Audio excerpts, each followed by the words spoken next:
You are listening to the Lucha Central Podcast Network. And now, LuchaCentral.com presents Masks, Mats, and Mayhem.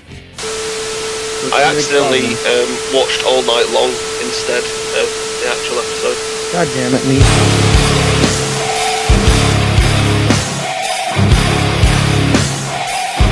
Welcome to Masks, Mats, and Mayhem. I am your host, not the Outlaw LA Red. I am at Byron Fever. And to my right is Professor Casey at Lucha Gringo. And right below us is at Meefloaf. Welcome to the show. You can find the whole show, by the way, at MMM Show 75 across all social platforms. But right now, right here, you cannot find the Outlaw LA Red, Justin Harvey, because of a very specific reason, and I will now pass it along to Casey. Okay, so I am passing this information along. I have a statement right here. Look, it hurts me to say this, but we have to do it. We at Masks, Mats, and Mayhem LLC would like to address recent allegations towards one Outlaw LA Red, aka Justin Harvey, for having the worst opinions on wrestling ever. Objectively wrong about Sting. You see, we took a vote, and not liking Sting is a bannable offense on this show. So I'm sorry to tell you, those of you that listen for Justin, you can listen to whatever podcast he creates, the He-Man Sting Haters Club, whatever he calls it. He's not going to be on the show anymore. We would also like to publicly disavow one Kevin Kleinrock of the Lucha Central Podcast Network, Lucha Central, and Mass Republic for the grilled cheese debacle. While we cannot legally distance ourselves from him because they're the ones paying for us to host this podcast, we're just going to say we really don't like what he does with grilled cheese. It's terrible. So, in conclusion, this week's Wall of Shame includes one Kevin Kleinrock, because he's never leaving for that sandwich thing, and one former host of the MMM show, the Outlaw LA Red, a.k.a. Justin Harvey. Also, we are owed money on some kind of deal with Lucha Underground. Someone's in the chat asking us if we started already. What the fuck is that? Like, of course we started. It's time. And yeah, that's about it. So it will be a cold day in hell before you ever see Justin Harvey on this show again. I do have a question though. Sting, is he allowed back if he draws a picture of Sting in crayon, showing Sting's amazing bulge? That is a possibility, but he has to remember how Sting had that like special PP cover on some of his gear. He needs to draw that. And again, the rules state that the crayons have to be Crayola, and I bet Justin likes rose art better because his opinions are garbage, and it will be a cold day in hell before you ever see him on this show again. Justin Harvey, you're fired. It will be, I repeat, a cold day in hell before we see Justin Harvey on this show again. Welcome to another edition of Masks, Mats, and Mayhem. I'm your host, the Outlaw LA Red. That up there is at Professor Lucha Gringo Casey, angry guy. Sorry, man. What do you want? We already started. Satellite beamed me into the show, even though you've banned me just because Sting friggin' sucks. It's not my fault that Sting is such an awful piece of crap that he ruined the entire AEW broadcast, that there was no purpose in him being out there talking in his cowboy accent with snow coming down and face paint fixing his hairline, whatever the hell it was that he was out there doing with Shivani. Boring. Garbage. Boy, dude. He's from Saugus. He doesn't have a cowboy accent. He surely did this week. No, there are cowboys out here, dude. Whatever, that's man. True. We are the Sting it was is a hot. Does this mean Justin isn't going to do the Crayola picture of Sting?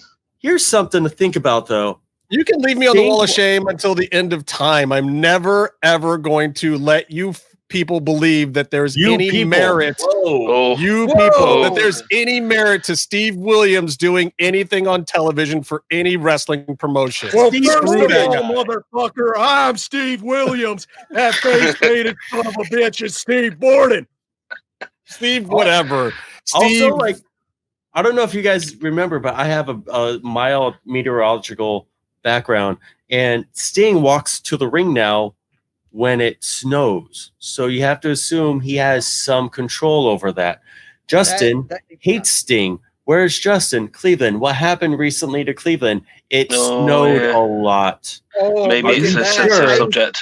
Ice cold Sting using his fucking Storm from X-Men powers to make it snow, or Iceman. Either one could have done it. Either one. Storm wouldn't have done it because she's shit. But you know what? Meef? This isn't an X-Men podcast, unfortunately. So, No, I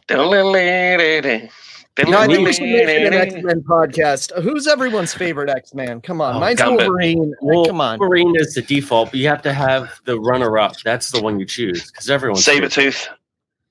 No. Sabretooth never should have been on the team. Look, Wolverine with a shout out to my boy Nightcrawler. Love I was that. going to say Love that. Nightcrawler is probably one of my favorites. But Wolverine, when he's like doing the I don't know, some of that. Okay, there was I don't even remember what it was, like X-Men 298 or somewhere in there, I want to say, where Wolverine was out on that planet like fighting these aliens, and like his body just kept getting destroyed and regenerating over and over again. That's so friggin' epic. Probably one of my favorite 5 panels in a comic book ever. So it's really hard not to say Wolverine, just because literally that one moment is such a genius moment of comic book writing. Like, hey, this guy's tissue can regenerate, right? What if we just shred him down to nothing repeatedly for like 5 pages of this mag? It was genius. Is that the one where it was he the goes to Claremont era? Charles Xavier and Magneto there, and he fights Saurian? Is it? Yeah. Or is that like he goes to another world for that one? You guys, first of all, the UK had a bunch of fake comics, and they were black and white. Yeah. Well, the thing is here it was so hard to actually collect them. So, like, by the time I was a kid, it was like just the back end of the X-Men runs. Or, obviously it's continued, but like, 20 years of X-Men had already happened, and you just couldn't get back issues that easy. So, I have a question for you guys. Can I get to the important stuff? Because there's some important stuff this week. This is going to be an interesting episode.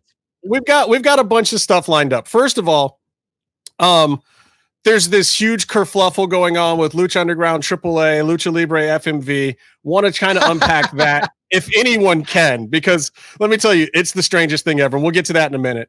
Then we've got Triplemania, which didn't suck. I will say that. That wasn't a bad match, really. Yeah. We've got we're going to talk a little bit about the Omega effect this week going on, and some AEW stuff, and obviously Triplemania. So we're dealing with Kenny Omega there. AEW, Kenny Omega, way better segments than whatever Sting did. And then also this week is the very first episode of Lucha Underground where I was there. So I'm stoked about that. It's the return of Drago, the desolation of Smog Drago, or whatever they called this episode. So we've got that to talk about. This winner. Yeah, this is the. I even broke out the old school Lucha Underground hat, my very first and one of the few pieces of merchandise that they actually got some money from me. I don't know who currently owns my hat because I'm probably being sued for wearing it right now. But I got okay. Let me try to unpack this for people. There's Productions Antonio Pena. That is the company that owns AAA. But Lucha Libre FMV, which is Lucha Libre Factory Made Ventures, is another company that owns the rights to pretty much all of the IP of AAA. And was then allowing PAP to use the licenses in Mexico, and thusly is entitled to a certain percentage of everything that is used outside of Mexico. Okay, super confusing. And you want to know what the other confusing part about this is? These companies are all the same people. And they're basically suing each other, other than one or two people, one side or the other. Hey, come here, Simon. Why are you crying? Come here. My kitty cat is crying. Everyone has cats. Simon. No one ever gets to see my guy. Can you say hi? Can you say Simon? No? Okay. Meow. Get out of here, Simon. Go do Yeah, something he's fun with appalled by life. your opinions on Sting and refuses to speak on the podcast. He's kicking off. Yeah, It's he hard, is. Also, it's hard to compare Kenny to Sting's promos right now because one of them has given up cocaine decades ago, and the other one I think just took it up. Just No, it's his new energy drink supplement, dude. It's that. That's totally what it is. Guarana is evil, man. Ginkgo bilboa or whatever that stuff is will put the hurt on you. Man, I gotta say though, the people that are different on the FMV are the people that invested a lot of money and are very lawyer happy. From what I understand. Look, Fogelman is with Lucha Libre FMV, as well as QA and Alex Garcia, right?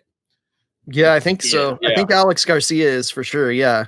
And Dorian, up until October 28th, was also a part of Lucha Libre FMV, which kind of kept the peace and kept everything moving. The other guys were just kind of like, look, Dorian, can you just go make some money? Like, he did the whole thing so that he could kind of break away from what was going on with AAA. And so he could, he really had these visions of bringing Lucha Libre to America. And he thought that there was a big place for it in the market here after, the success that WCW and WWE had here. Like, why not have a full Lucha Libre thing here, which is part of where Lucha Underground came from.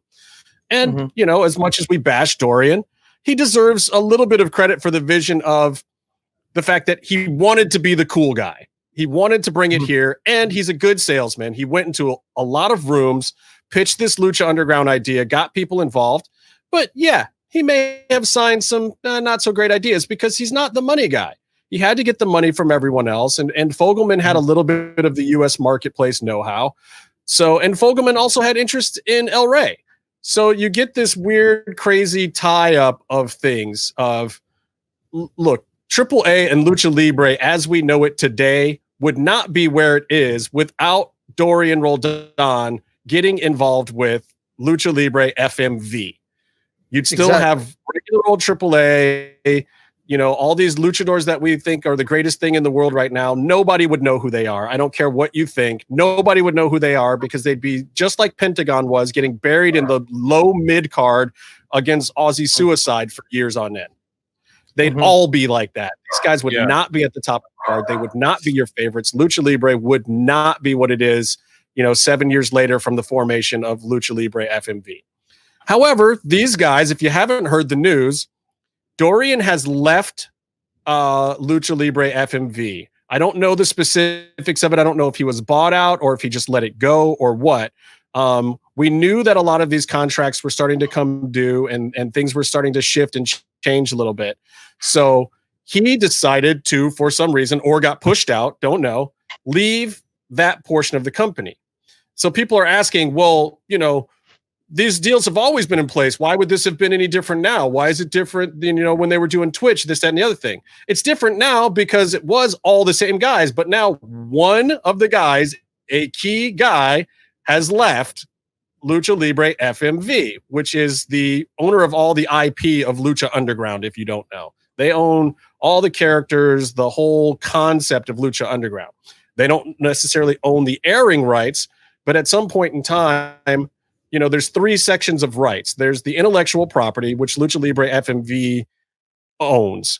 There is the production rights to make it into a television product that has nothing to do with touring or merchandise or any of that stuff, which is why you never saw that stuff when it came to the TV show. And everyone was yelling at Van Wagner and this, that, and the other guys. He wasn't in charge of that. They only had the TV production rights.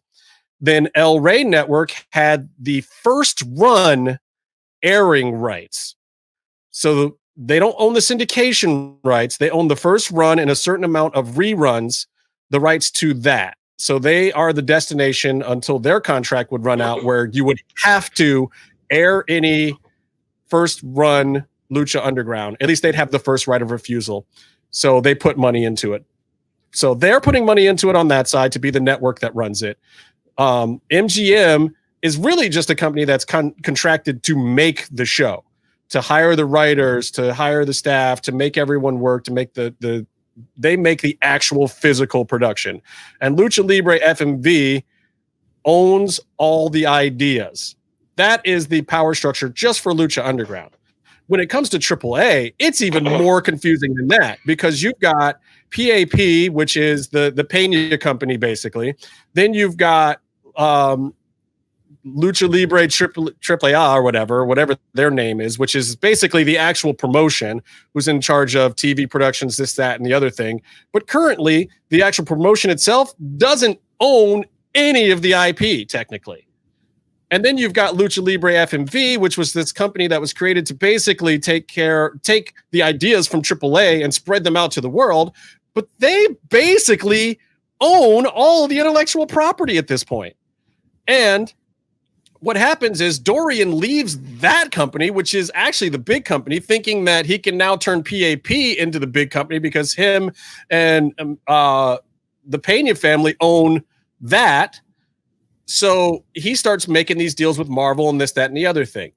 Fogelman and Garcia and Q8 knew about that stuff from the start, by the way. They knew about all those deals that Dorian was doing. These things aren't secret. But now Dorian is out, and they're like, oh, but wait a minute, youngster. Wait a minute there, with young whippersnapper. You're going to pay us for all those things that you're doing. Because guess what? This company over here that you used to be a part of, even though we're parts of these other companies, but this company over here, we own the actual rights to everything that company over there does outside of Mexico. Everywhere. So now they're in this quandary of basically Lucha Libre US is suing Lucha Libre Mexico for money. It's crazy. Mm-hmm. Part of that is that Marvel is a company outside of Mexico. So any deal that they struck with Marvel is kind of under their jurisdiction. Maybe we'll find out when the lawsuit's when over. it sells out, cool. And there's weird things too, like Lucha Libre FMV as a company were the investors in Lucha Underground. They put up the initial investment, and they did eventually make back a large portion of their money.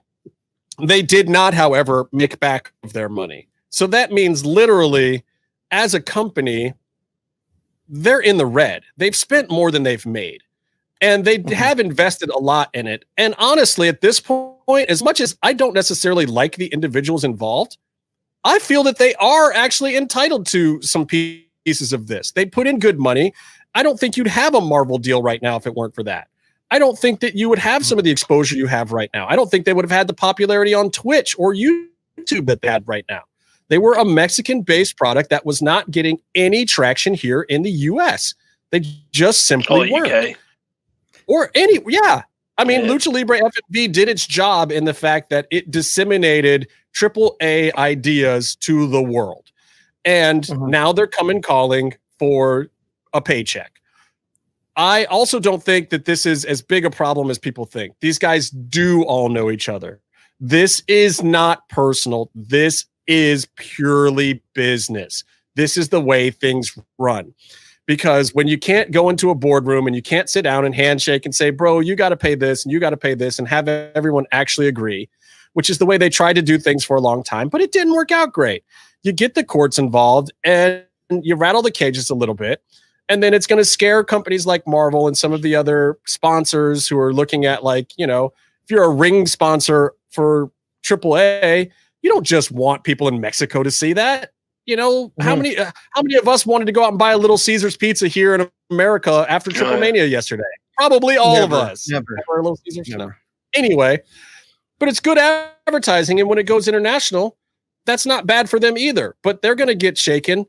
What I don't think you have to worry about, Lucha Blog who has, by the way, deserves complete credit for being the one to crack the entire story. But legal stuff and TV rights and this, that, and the other thing, not necessarily his specialty. I don't think that there's any cause for concern that any of these companies will fold. Part of what's happening here is El Rey Network recently parted ways with Univision. And Univision leaving basically made them have to open up the books at all of these places because everyone wants to see where there's money left, where they can make money. El Rey is in dire straits to basically monetize quickly, or to clear debt and clear things off the books that may slow them down. Because if they want to stay a network, they've lost a big backer and investment partner and someone who can, help with carriage deals, even though it actually did hurt them in the long run with things like Sling and DirecTV and Dish and whatnot. It actually hurt El Rey Network. But, having that big backer behind them is gone now. So it caused them at El Rey to have to open up their books, and sitting on their books still is Lucha Underground as content and programming that they have first run rights to. It's a commodity. It doesn't mean that they can do anything with it. It doesn't mean that they can put enough money into it themselves to get it up and running to make them more money, but it means that they do have to look at it. It's something on their books, which causes kind of a domino effect of then you've got Dorian looking at his options and when he can get out and what his contracts say. You've got MGM trying to figure out what their airing rights are and if they can get the airing rights from El Rey when their rights lapse and then maybe do something with it. But over at MGM, you've got other issues. Mark Burnett is under siege from within inside the company, and the entire company could get sold at any point in time. So I doubt that Lucha Underground is even partially on Mark Burnett's radar. And so hopefully Disney buy it and it'll just, sort out for now. Maybe, but then also they only have the rights to be the producer of it. They don't own the IP of Lucha Underground, and Disney is not in the habit of creating shows for things they don't own the intellectual property to. Disney is a smarter company than that. It's a very, very weird situation, and it still stems back to that there's too many chefs in the kitchen. So what I expect, and you guys can tell me what you think, but what I expect is going to happen out of this lawsuit is it'll never go to court. It'll be settled, and some new agreements are going to come into play. I think that Lucha Libre FMV probably wants to sell whatever they own at this point. I think they probably want to just go back to being factory-made ventures, get out of Lucha Libre altogether. I think they want to sell the IP to Lucha Underground. I think they want to sell back to Dorian Roldan and AAA and PAP Productions any of the IP for the things that are in AAA. I think that Dorian will probably have to go out and find yet another backer and financier to be able to do that. I don't think AAA or PAP is liquid enough, especially in a COVID year, to do anything about that themselves. I do not think, however, that you will see some outside investor come in and take things over and try to make them themselves. I also think that's when I buy the Cuerno. You cannot. Yeah. They're going to sell off. They're going to sell it off piece by piece, literal piece by piece. I will literally buy the Cuerno rights for the world. I mean, go ahead, Case. I'll give him a grand straight off the bat. I think the Marvel stuff is going to get shit canned pretty much immediately, but I thought that from when it started anyway. I don't think it's a good idea, and I don't think it's an idea that they need to keep going with in particular. So I consider it a possibility that this might have been the only time that we see these Marvel characters, but we'll talk about that later when we talk about. I mean, I don't know. There seemed to be a little thing at the end of that match. Disney may insist on it. Disney may have paid good money to have this thing happen, and they may not have a choice about continuing it. I don't know. So this is out of left like field. Like the Kiss Demon. When you think of someone who has the money, my vacuum is yelling at me. Someone who has the money, even in COVID. What if I haven't worked since March? I don't have money. What if Vince? I mean, and I don't know how it would work, but what if Vince in WWE bought Lucha Underground and put those episodes on the network? I think Vince would have to know what it was first, and that's not But like, what if Let's he message finds him. out? Well, that would actually be almost one of the best case scenarios, because WWE is a company that would actually, if they bought Lucha Libre FMV, would know what to do with the IP. But here's the crazy thing. If WWE were to purchase LLFMV, they would pretty much own AAA completely at that point in time. Yeah, they won't do it though. They're too cool with the Pena family. They're nice to them and they'll play nice. Vince would have to be dead for anything like that to happen. I mean, or they would have to need it. If Dorian and Marcelo were reaching out to Vince and saying, save our company, I could see it there of him buying it and maybe, you know, letting them run it still and do their thing in Mexico, and then he'd get some rights to the American stuff. And honestly, that could be a very good thing for the product, something like that, because he would basically become syndication for all their stuff outside of Mexico, and they'd get a nice, healthy chunk of money.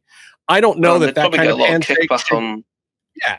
But like the lot more viewers would probably tune in to watch the back catalog they'd have and whatever. Yeah, it would be kind of a happy friendship thing, similar to almost what you see with Invicta and UFC, where UFC doesn't own Invicta, but they've helped them out so much and put them on Fight Pass and distribute the pay-per-views and help them with promotion and this, that, and the other thing. And then what do they get? They have a great pipeline for up and coming female talent, or a place to send female talent when they're not cutting it on the big show, and give them some more time. So it's, you know, AAA could almost be a minor leagues and a syndication property for someone like WWE. However, I believe that you guys are also correct in the fact that I don't think Vince has any clue what Lucha Underground is. No.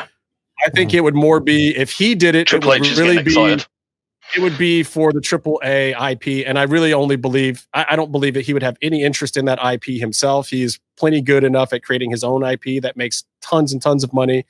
Don't think he's interested in anyone else's IP at this point. He would probably only be doing it as a favor and to have the syndication rights, but it is what it is.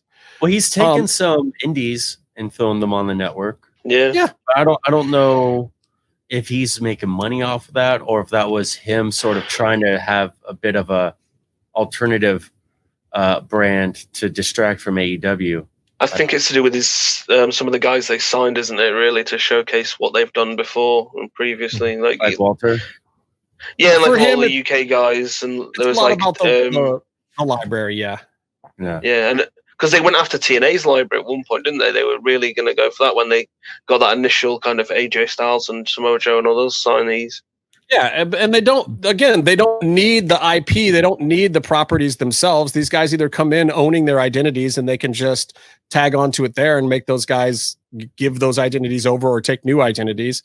Really, the library is the most valuable thing. And that TNA library is probably the most valuable library right now outside of WWE. And believe me, they're doing everything they can find to do with it. There's, classic Impact and all these old TNA events that are on the air all the time. Plus they use the footage in the show.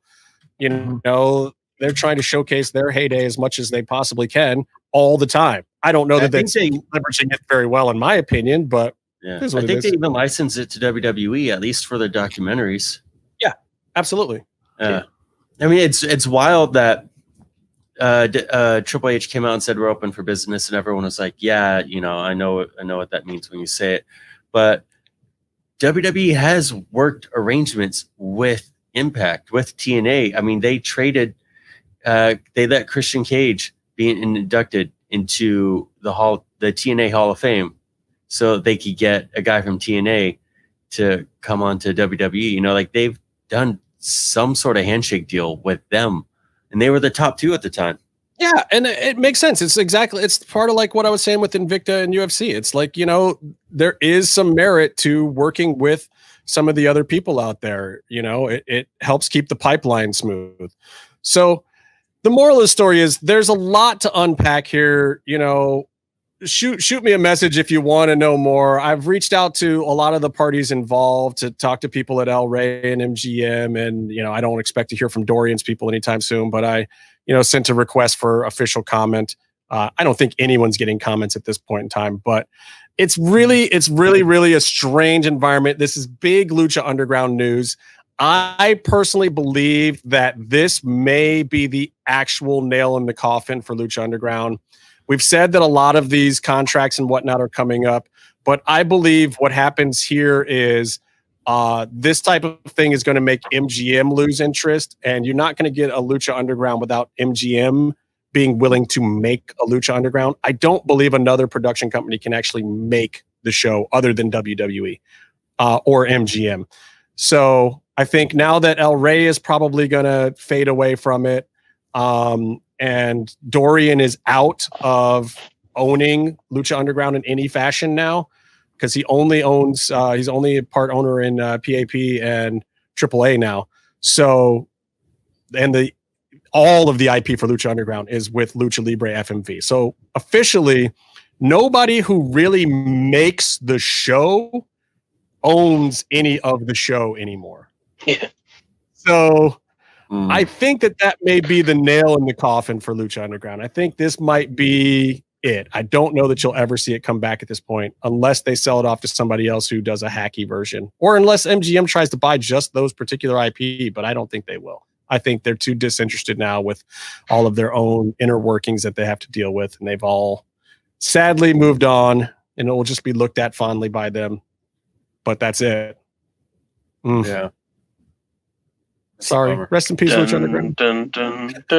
I still would love to have a similar type of wrestling presentation. Also, oh, there's one on Crackle. It's not good. No, it's not. It's really, really bad. It's almost like I told everyone it would suck before seeing it and was right. It's an Australian one. I'd love to see a similar presentation done well. There you go. Proviso. It's better. And it'd be great. It would be great if it was Lucha Libre based, and helped bring that to the forefront again. But it'd be great to have a cinematic wrestling show focused on stories and characters, and production value. Yeah, so I agree. And we'll see. I'll keep you guys posted as I start to reach out to the players involved. But it's pretty easy to figure out if there's any interest from the main players. Like, a few of the key people have to want to make Lucha Underground for it to come back. You need a Skip to want to make it. You need an Eric Van Wagenen to want to make it. You need, hopefully, Eric Van Wagenen to rope in a Krista Joseph to make it. And sadly, I feel like you needed Dorian Roldan to make it, and he's no longer involved. So I just don't know, but we'll see. Look, like I said, we got a great show coming up today. We were going to talk about some Triplemania. We're going to talk about an awesome episode of Lucha Underground. And we're going to talk a little bit more about AEW when we get back. So please stick with us. But right now, we're going to send it over to Denise Salcedo and Lucha Central to tell us about everything that's happening this week on the Lucha Central Podcast Network, except for Mutter Show. Hey everyone, it's Denise Salcedo here in Lucha Central with a reminder of where and when to catch all of the great network content this week. Get the full lineup and listen to all of our shows in the podcast network section of luchacentral.com. Sundays on the Lucha Central Facebook page, world-traveled shooter of the camera kind, Jerry Villagrana goes mano a mano with a fellow photographer to throw down about some of their favorite photos they have taken at Lucha Libre events. Monday, Business of the Business returns as Mass Republic President Kevin Kleinrock takes you inside how your favorite Lucha Libre merchandise gets made. On Tuesdays, Mass Mats and Mayhem takes you inside the world of Lucha Underground as they take you weekly through the series with the benefit of hindsight and the benefit of special guests from the groundbreaking series. Check out the premiere video stream every Tuesday at 2 p.m. Pacific, 5 p.m. Eastern on the Lucha Central YouTube channel and at luchacentral.com. Then listen to it on your favorite podcast platform every Wednesday. Tuesday nights live, it's Wrestle Boss, where Favi Chulo talks MMA and pro wrestling with special guests and listener call-ins. Visit WrestleBossLive.com Tuesday nights at 7 p.m. Pacific to listen live or call in with questions, or download the show on podcast platforms on Wednesdays. Wednesday nights live on Facebook, it's Spanish show La Mesa de los Márgaros, giving you both the news and the chisme from around the lucha world. Special guests and a whole lot of fun make it one of the most talked about shows in Mexico. Thursdays, it's straight out of the bodega with Papo Esco and PWR promoter Gabriel Ramirez, as they have guests from throughout the wrestling world pull up to give an inside look into their careers. From indie standouts to television superstars, each week brings a new name and perspective. On Friday, it's your double dose of Lucha Central Weekly podcast, one in English y el otro en español. Lucha Central Weekly is where you'll find all the top stories of the week, both inside and out of the ring from Mexico and anywhere luchadores are in action across the globe. Be sure to subscribe and follow all your favorite Lucha Central Network series on your favorite podcast platforms, either by their own series name or subscribe to the Lucha Central Podcast Network show pages to get all of the shows in one easy feed. And please consider giving a rating to help more fans find the shows that you love. For now, this is Denise Salcedo signing off from Lucha Central Central. Have a great week. Thanks, Denise. Can I start with that? Yeah, how's that break? How's Thanks, your penis on Denise. Cyberpunk, Denise? Can I say this? Can I just cut out the middleman and say the important thing this time?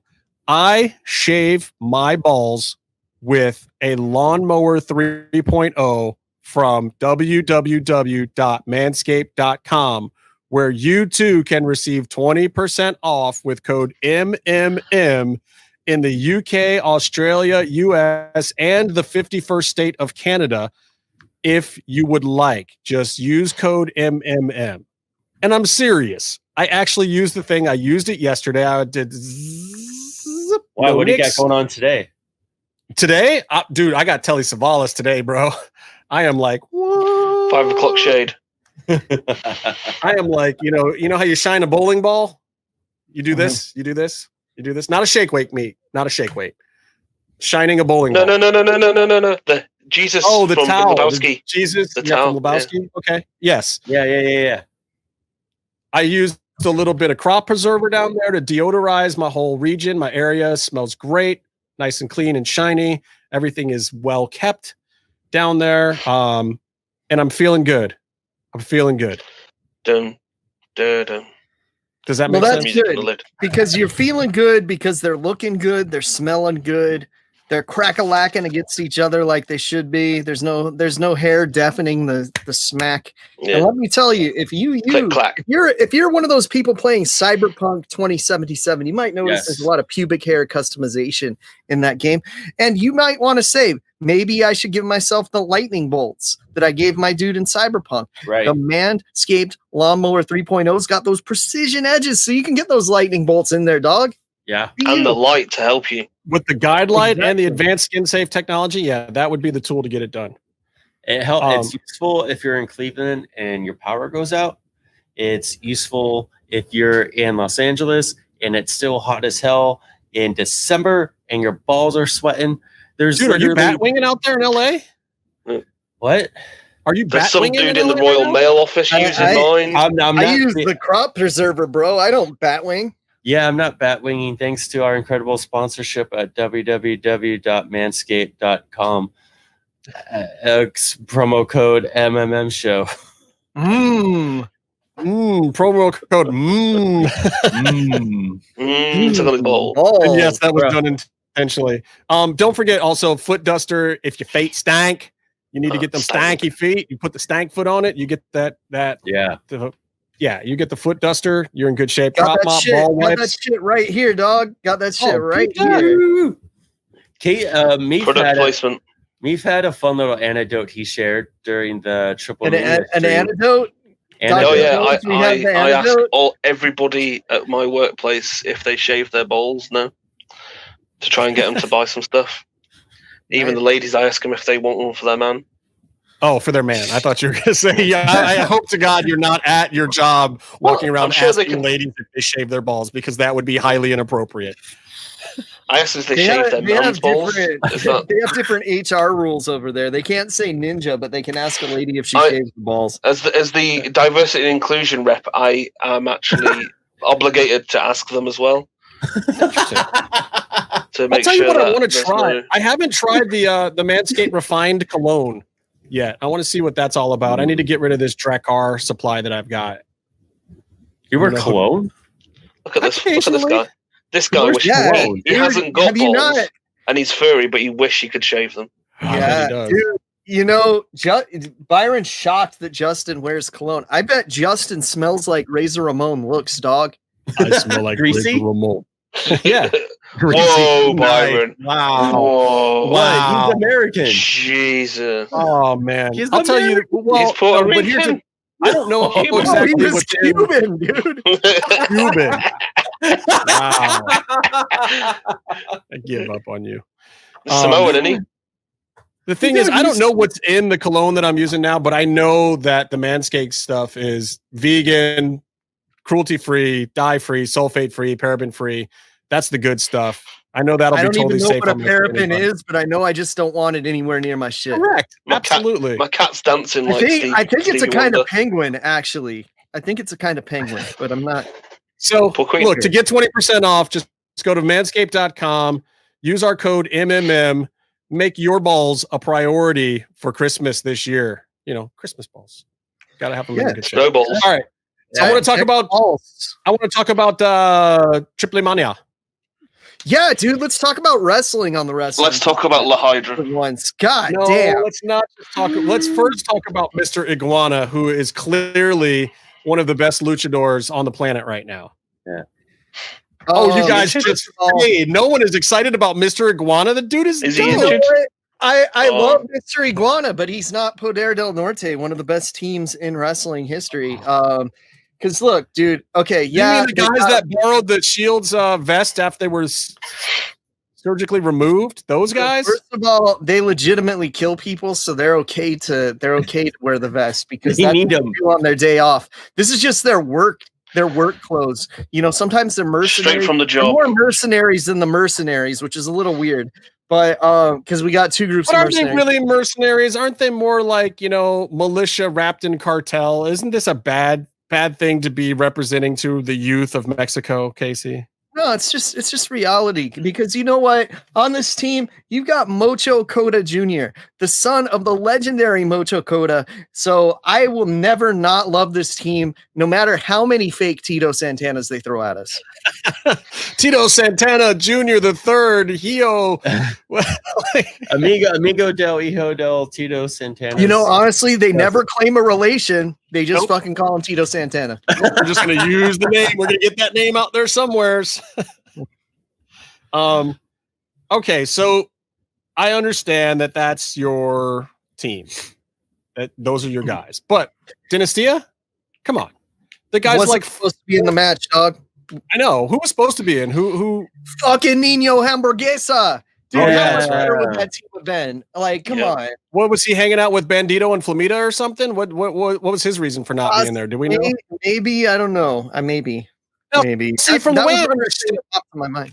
from the way I understand it, AAA was basically getting people to quarantine into bubbles and to just stay with the people they were working with on the show and to not have exposure outside of that for a few days before the show.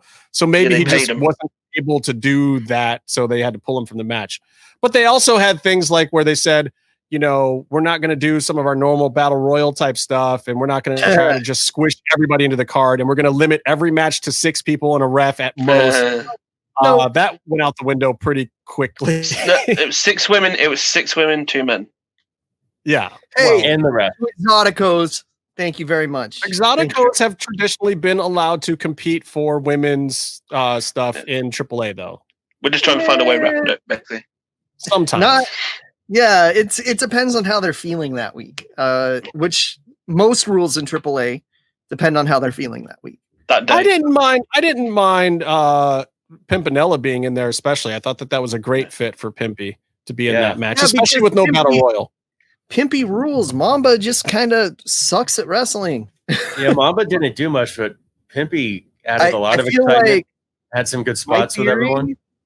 I told you guys the theory in the DM that Yeah, both you of the did. Exoticos were in there for heavy lifting because Mamba is the one that eliminated Big Mommy.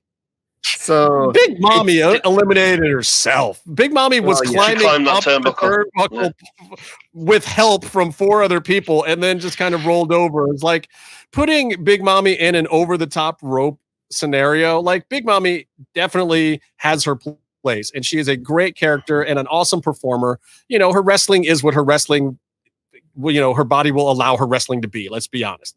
But at the same time, like, putting her in an over-the-top rope situation. Hey, come on. She got off lucky, bro. They put Super Porky in the fucking Dome of Death cage that you got to crawl out of the little hole. Oh my god! So, I think there was a Super Porky reference on, or I think AEW, some other wrestling show this past week or two, and I popped so hard. Yeah, Super Porky rules. Well, look, we're talking about the women's match already. I don't care if we go out of order. Let's go ahead. We can talk about it. I thought at first that it was a great thing that it came down to Lady Shani and who was the other one, Maravilla.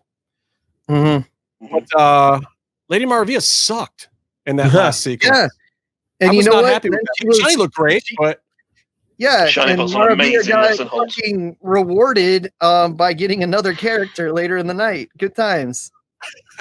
I just like when early on, when after everyone else got eliminated, and you see Lady Maravilla try to do that springboard off the bottom rope or what, I was just like, what in the sexy star is going on here? This is tragic. Everyone was cheering for La Hydra, and when she was eliminated, everyone was just pissed off that that part of the match was over. And then she came back, and I was happy again. Big surprise. Meefloaf every minute of what La Hydra did. Just to put it back out again today, I will fight all of you for her honor. Okay. What? We would have to dishonor her first, but I'll take it for what that is. I will literally fight anybody for her. I do want to point out, you send me on a one-man mission into like legendary Sangre Chicana, so her dad could beat up anyone else in the match's dad. I'm just saying. I'm going to do it for him, so he doesn't have to lift a finger. What were you going to say, Byron? Schwarzenegger in Commando, when he goes to like Benti, that made-up country in South America. That's what I'm willing to do for La Hydra. Wow. Yeah. There's I'm going to kill a fat man in a chainmail vest for her. Yeah, Meef was on 69 years old. Nice. Meef was on a tear last night on the Lucha Central broadcast. We did kind of a live thing there, mostly hosted by Brendan and Dusty over there from the Weekly. And Jerry Villagrana was there. Meefloaf and I were there. Byron popped in for a little bit. It was a good time, and quite a few viewers. And in lack of an English version, though, I did like Hugo coming in and out of the English at exactly the right times. He was giving exactly the right amount of backstory. I thought it was really well done. If you weren't a Spanish speaker and you were watching the show, you could still pretty much follow what was going on. Can I quickly talk about my love for Hugo Savinovich? Absolutely. Okay, Hugo Mercado, as he's now known. Dude, I've been watching so many old Puerto Rican TV episodes.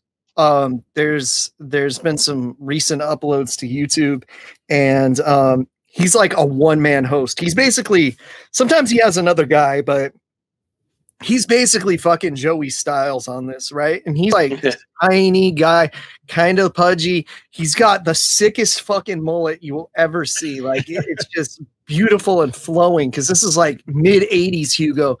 And let me tell you, this man used to be married to Wendy Richter, the biggest name in ladies wrestling in the 80s, rock and wrestling boom. He used to be married to her. So even though he looked like Percy Pringle on this show, for some reason, I don't know why, he used to dress normal. I don't know what the deal was. The dude bladed himself like 5 times for a guitar shot. It was amazing. Where did that? Okay, we're not there in the show yet. Yeah. What? Okay. So anyway, the ladies match. Who was Hades, right? Hades, or however you say it. And with the cat mask. Yeah, that mask was dope. That was amazing. Awesome. It was Kunimitsu from Tekken is who she was supposed to be. Oh, okay. I thought it was maybe Carla from Fairy Tail, but yeah, that makes more sense. No, she was supposed to be a fox. What they're called now out in Japan? Kitsune. Yeah.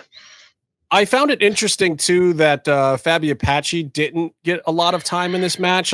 She seemed a little lost out there. She's not used to standing around and hiding in a corner and doing rest spots or whatever. Fabi normally goes out and works, you know. So I think this was a weird scenario for her. But look, she got her Triplemania paycheck. She showed up. You know, she didn't. I got a little sad that her sister wasn't in there beating the shit out of people too. So Mari was missed. No potatoes were thrown during this event. Surprisingly, well, maybe that's a good thing. I don't know. Mocho Koda got Iguana with a drop kick that may have beheaded him in the corner in the first match. But this was overall, like, I thought this was a good show. Like, this women's match, human centipede submission attempts aside, it was pretty good. Yeah. But when Shani started putting those holds on, I was just transfixed. I was like, oh my god, they were good holds. Like, yeah, you know, and that made that closing sequence better because Lady Maria. Why don't they bring in Lou Dark? It's Shawnee's cousin. Like, they're cool with each other. Like, why not bring Lou Dark Shaitan in and get some people busting light tubes over people's heads in matches like this? Come on. Maybe. Interesting. No, there was plenty of carnage. Did I not say last night when we were watching the death match, and you were like saying something about Casey? This is Casey's kind of stuff. And I went, nah, there's not been a light tube. True. You did say that. I'm cool without light tubes, but if you have a barbed wire bat at ringside and you start hitting each other with a cookie sheet almost exclusively, your fucking deathmatch sucks. Yeah. Hey, let me go back to the second match, which was the Mercenarios versus Lucha Bros versus Octagon and Mystices, right? Yeah, Octagon Jr. and Mystices Jr. First of all, big props to Octagon Jr. keeping up the family tradition of getting his mask tied to the ropes like a dipshit. I loved it, and keep it up, big guy. What's up with Pentagon's knee? Oof. What's up with Mr. Jr. only painting the front? Like, we're not going to see him when he turns around? Well, you see, Byron, have you ever bought a bootleg action figure from Mexico? That's what they do for all of them. It's just getting the merchandising correct. Package. I thought Mystices was great in this match, by the way. I feel like the pace of the match was really dictated more by him. And Fenix wasn't playing that role as much as I kind of had expected him to. Fenix, I thought the Lucha Bros were losing because Fenix was starting to do like Shawn Michaels versus Hulk Hogan selling when he was like in the beginning of the match. And I thought he was just pissed he was jobbing. So that misdirect worked well, as did the Pentagon getting carried off, because I wasn't expecting him to come back. I thought it was going to be an excuse for them to lose the title. Yeah. Instead, it just made everyone else in the match look fucking terrible for not beating one man and his one-legged brother. Well, but I think that this was also kind of an old school standard protection that you know, when guys would be, you know, working the country and going around and doing house show and working with different people all the time. The simple fact of the matter is Pentagon and Fenix have not worked these guys a lot recently. And the guys were probably more familiar with each other. So I think they left most of the spots to them and, you know, for Fenix and Pentagon to kind of work themselves in and out of the match and not really dominate the match. Like, look, honestly, at this point, Pentagon and Fenix are kind of American performers showing up to do a match with these guys and not the other way around, you know? Well, Justin, there were two things in this match. I loved the match, but there are two things that came off as fucking bullshit to me. One, Hugo Savinovich, Puerto Rican announcer, can't identify barbed wire on a bat. Instead, it was wrapped in chains. I mean, come on, he corrected himself, but come on. And second, all of Casey's issues with Triplemania involve ball bats and barbed wire. Dude, I was just watching him commentate the Bushwhackers fucking people up in a barbed wire match. It was amazing. And okay, the other thing is the end of the match. Fenix and Pentagon celebrating with Laredo Kid and Octagon Jr. No, Pentagon would have kicked him in the dick and broken both of their fucking arms. The real Pentagon. Yeah, the real Pentagon. I don't know what kind of Saturday morning cereal box Pentagon this fucking AEW one. Yeah, no, dude. This is Penta El Cero Miedo as Hugo. Oh God, it hurt my parts to even hear Hugo say that. He called him Penta El Cero Miedo, especially when he was doing English. When he said English, it was like, oh, you Americans know him as this now. And it just hurt my parts. It's like, no, this is a AAA event. He's Pentagon Jr., but he wasn't. He really was Penta El Cero Miedo. Yeah, they announced him as Pentagon Jr. and Phoenix. So but then on the commentary, like Hugo said that, and I was just like, oh, that's depressing. I hate that. Yeah. I hate everything about that. I also don't understand how Octagon Jr. and Pentagon Jr. are not still sworn enemies. Like they are. Right. And I also don't understand how Rey Scorpion doesn't have to sell like everyone else. Because he's Rey Scorpion. Exactly. He's too hard. We've got this long without talking about Tejana's hair and bandana. I'm scared to. I'm afraid to. I don't know what to say about it. Quality look. I was getting look some like Tejano anymore. It's like some like Liu Kang in Mortal Kombat. He had the headband. Yeah. I was into that, and the pudding bowl haircut. He looked like an extra from Cobra Kai. It was maybe like Mo Howard if he decided to take up Kung Fu. Yeah, I thought it was cool. I thought it's looking in really good shape.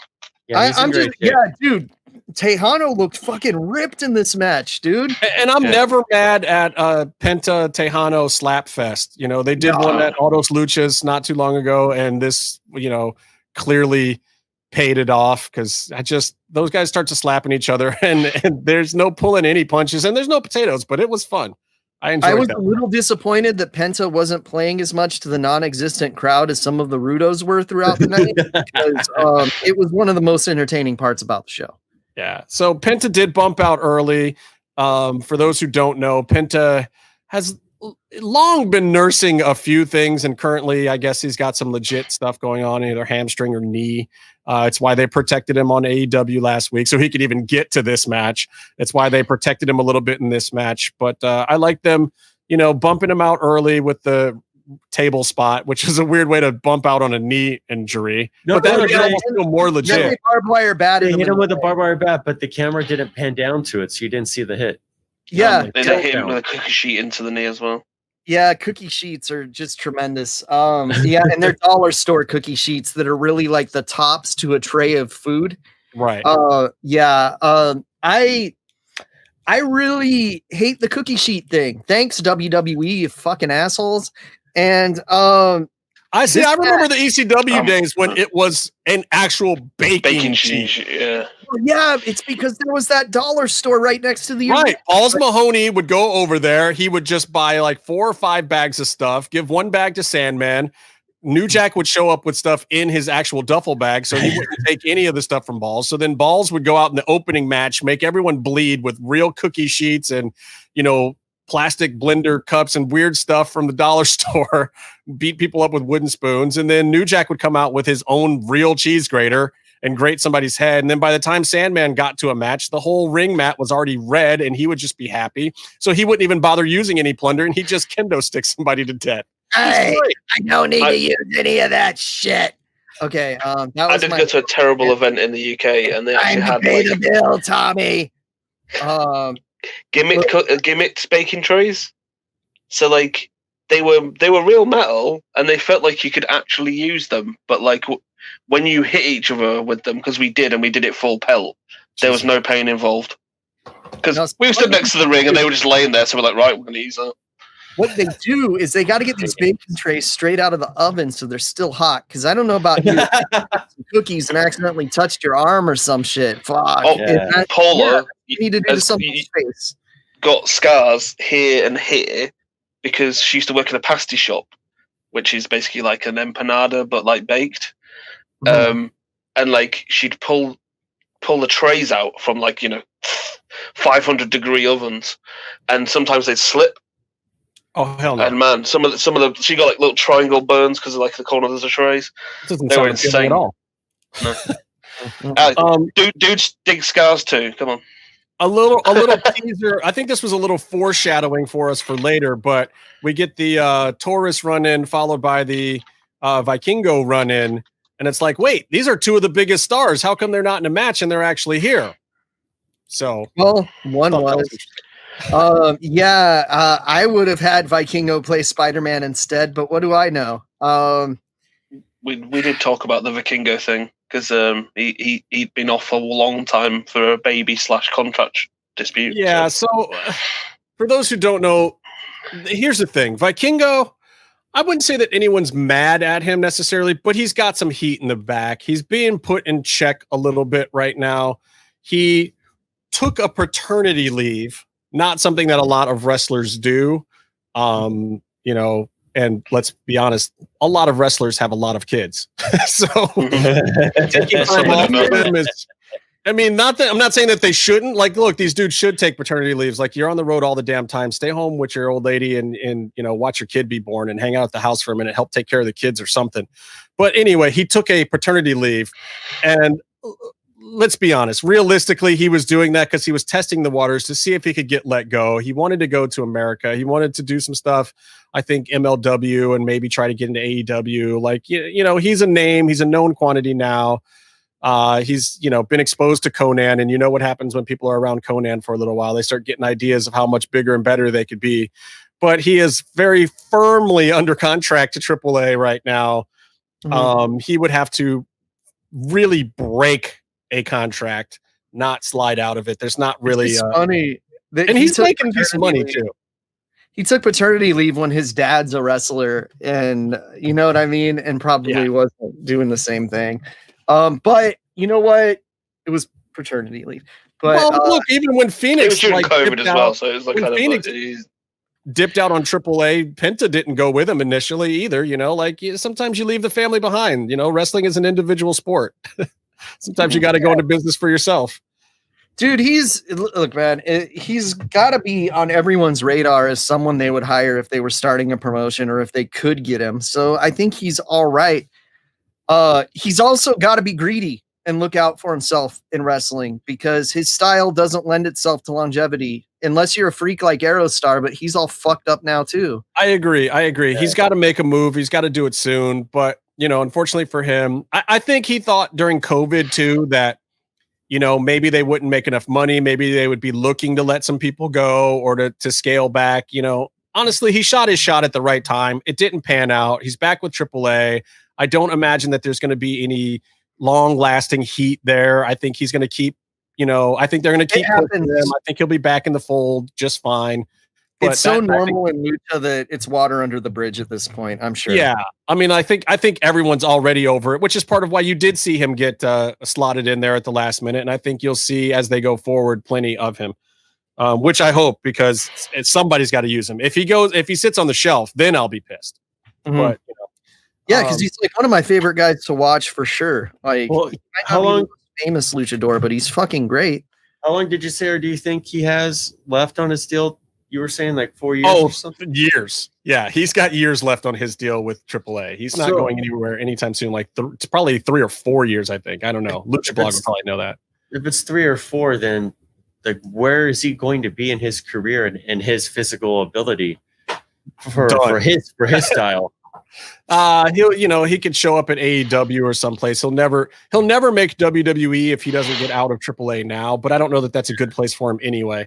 But he could still do a run as a more middling guy in AEW or Ring of Honor or even New Japan after AAA in 3 or 4 years. But by then, if they have their druthers, he's going to be a top name guy, and he probably will be getting a whole lot more of what he wants to stay put by then. I'm telling you, where you send him, where you take him is fucking Dragon Gate, and he would be perfect in that promotion, and he would be over like fucking gangbusters there. And they would probably pay him plenty of money to do it too. I don't know that you get the worldwide exposure. You're not going to get your name in the Dave Meltzer record books by doing that, but I think you would definitely.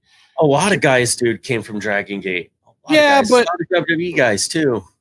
I think it builds you the credibility to get indie cred, but I don't think it gives you initially the cred just by Dragon Gate alone. You have to go there and then graduate to somewhere else. But who knows? That could be a great fit.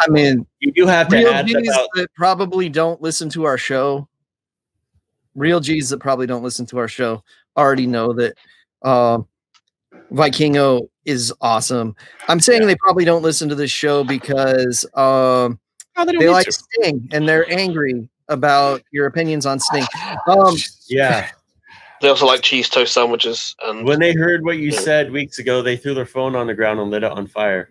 First of all, that was last week. Second of all, Sting still sucks. It's only been a week. He still sucks. He's been on twice. And third of all, they just had galaxies and they set on fire by themselves. Speaking of, don't say that because Paula's did. Oh shit! It exploded in her hand. Is she okay? Which hand? Yeah. Well, luckily, it only did like a pop, but the lithium battery actually expanded. Ooh. And like blew the back off. Was she using the GPS? No. I heard that cycles the battery harder and makes them pop more. Would you still love her if she had 7 fingers? On one hand? It look bigger. Look, I want to talk Psycho Circuits versus Blue Demon. Oh God! You know, we said the show was good. LA Park. I want to talk about Meef's favorite match. Anything with Blue Demon and Psycho Clown. Oh God. Yeah, 2 of my least favorites as well. I gotta say, Hijo del Park. Congratulations on getting that Chinga tu Madre. In there. You know, Tejano was in the back pissed, like, dude, I wanted to do that. That was my spot. Yeah, I don't even know. I don't know that I have anything to say about this match. I have one thing to say. I forgot this match existed, to be honest with you, and that's why I've been going on about how great it was, and it wasn't a bad match. Dude, this is why I didn't jump in on the broadcast. I had to wait until that match was over before I could jump in on the broadcast because I didn't want to be like the Debbie Downer and just shit on everything. Oh, don't worry, I did it for you. 2 things stand out, and I'm gonna steal Casey's line for it because he outdid me on it. One, Murder Clown almost became Suicide Clown when he did a tope that turned into a self pile driver. Yeah, that was my line. Thank you. And also, I just cracked up when I saw the 3 clowns stack on each other and try to do a splash. Oh, it's one of my favorite spots because it never looks good, and they do it every match that they team together, and it's fun. Look, and they're the baby faces. They're the technicos. They were going for a pin, I think, but then like when they do the splash, the guy on top falls off. He always does. I can't even call them technicos. They're baby faces. They're not technicos. I hate that this clown gimmick took off because fucking Monster Clown was Aliens, ripoff of Aliens, the movie. Now you got this fucking Marvel deal, which means Disney's involved. Disney owns Aliens. He could officially be the xenomorph wrestler Aliens now. He could officially be that. And first of all, this Marvel thing, I think they need to look at fucking Psycho Clown's pants because he was not authorized to wear those Hulk pants. Get him the fuck out of here. Ooh. All right. Yeah. But also Psycho Clown just sucks. So massive turds. Maybe one of you guys can explain this to me too, though. What's the deal with the missing ear hole and the rings thing? I've seen it before, but why would you do that? I don't understand. Because he's a pirate, dog. Well, see, I'm not sure either on it. And because cool. Phantasma wore one after he lost the mask, and he would come out to the ring with the mask on. He would have the ear missing with those, and I thought that was what it was. It symbolized something because I've seen it before. Well, La Sombra used to do it. Yes, a lot of the La Sombra masks. Yeah, and Bushi does it. Yeah. A lot of people. I don't know if it's just a style thing or if it's some kind of traditional shout out that I just don't know the custom. It just looks cool. It's kind of, I mean, Rey Bucanero was the first one I saw with it on their mask, I think. But yeah, I'm not entirely sure. We need a Rob Viper. We do. We need a Rob Viper every week, but we don't do them. Sadly, can't afford him. True, we can't afford them. They make bank off of their thing. He seemed to really love the Psycho Circus's new theme song. Oh, dear Lord, no! Please tell me I didn't have the sound on, so I didn't hear it. It was dreadful. It's pretty bad. It just basically says, "Psycho Clowns." Oh God, Psycho Loco, Psycho Clown, Psycho Lucha, Psycho Clown, Psycho Loco, something like that. It was terrible. It was terrible. Really, really bad. Because they're really, really working as hard as they can to never use licensed music again in AAA, unfortunately. Okay. Well, if they want to cut deals with American companies, that's probably a smart idea. Yeah, and Have also to re-edit your great footage. The whole thing reason they're there. the bootleg Thriller and the La Parca induction fucking sucked. We didn't really they talk do about have that. they do Go have ahead. the opportunity to buy a lot of music rights up now because all musicians are realizing due to streaming they can't make a single fucking penny anymore. Correct. Yeah, get Rammstein back for fucking Chessman, please. But they use like the top songs of all time. Like, still, how if you take Thriller at half price, it's still probably worth more than the whole company. I mean, but look at the Psycho Circuits. It's some random song from Three Dog Night, and I think they can afford that. Yeah. All right, let's talk Marvel. Let's talk Marvel Luchadores. I This have a sucks thing. that Jim's not here, so we can have an official Marvel representative. Why? Yeah, that might be a good thing. I don't know. Why was it so hard for so many people, especially on the Lucha Podcast Network watch along, to come to grips with the fact that it was Cage doing the muscle Because bound he looked spots? Tall. That's tan- the only more reason tanned. why. I know the moveset looked that way, and he looked a little darker skinned, to be honest. I was like, is that really Cage? And I think he looked broader. I mean, which I sounds said weird. it. I said it for 10 seconds in our DM, and then I said, "No, that's fucking Cage." And then Byron's like, "Yeah, the moose knuckle checks out," which is how we really tell.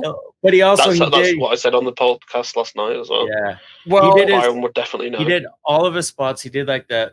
His sort of He won strong with the drill line. claw. Jesus Christ! He did the 2-1 with the drill claw. He did the jump into a suplex spot.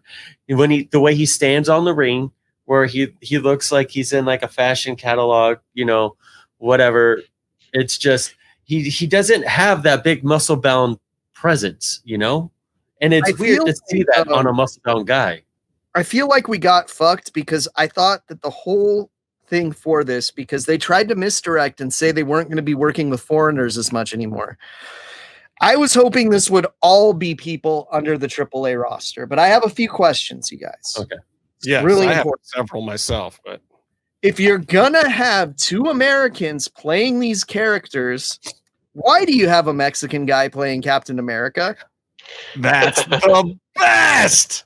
Because he wants to be heel deep in his heart. Like, why is Captain America not a heel? Yeah, Daga was Captain America. If you couldn't tell by the giant ear lumps under the mask. Yes. and What was he the didn't do actual shit. name of the character? He was like the Leanda Americana. Yeah, Leanda Americana. There was we had Taurus as Venom, and that I was hoping it would all be guys like Taurus as Venom. I was hoping it would be Vikingo as Spider-Man. We got Leo Rush instead. I think that what was Daga being wild? one of these characters is awesome. I think that Taurus being one of these characters is awesome. I'm fine with Cage being Thanos or Purple Terror or whatever the hell he is. Wait, no, been better if they got Terra Purpura, but isn't Purpura like that's like a vein disease where your veins pop out of your face, right? Yeah, but it just means purple. It just okay. And they were actually talking about Cage's dick. That's another question I have. We're clearly basing these characters on very obvious Marvel characters. Why aren't they using Marvel names for them? I'm really because they want to make a Mexican. I feel like my actual theory is because you can have Aranya lose, but you're not going to have Spider-Man lose. Yeah, maybe. Okay, interesting. Like they don't want to lessen what they're. It's just a weird thing to me. I'm still trying to figure out what Marvel gets out of this. Like I understand that the Mexican market is huge.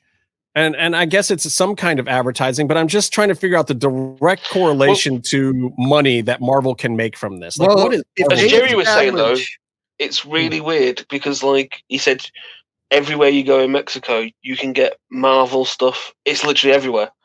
Yeah, but so it's like Marvel stuff. No. Some of it's legit, like in actual, proper stores. Right. It's the actual Marvel stuff, but it's like almost like Marvel don't realize how popular or how much money they make out of Mexico. I feel like it. My theory was the opposite, Meef. I thought it was to shut down illegal Marvel. Maybe, yeah.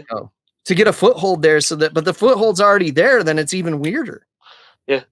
Jerry was literally just saying you can't avoid Marvel, and we're not talking bootleg stuff. We're talking like actual. But then I guess that's good. I mean, like, look, a lot of advertising for big companies. It's like, Budweiser doesn't have any problem with saturation, but yet they're still going to run a ton of ads because they want to remind you to go out and get another one. So maybe it's the same thing with Marvel. Like, hey, while you're sitting there in the wrestling arena, when you leave the wrestling arena, instead of buying a bootleg mask, head on over to the store and get, a Spider-Man doll or something. I don't know. I mean, maybe it's just market saturation and placement.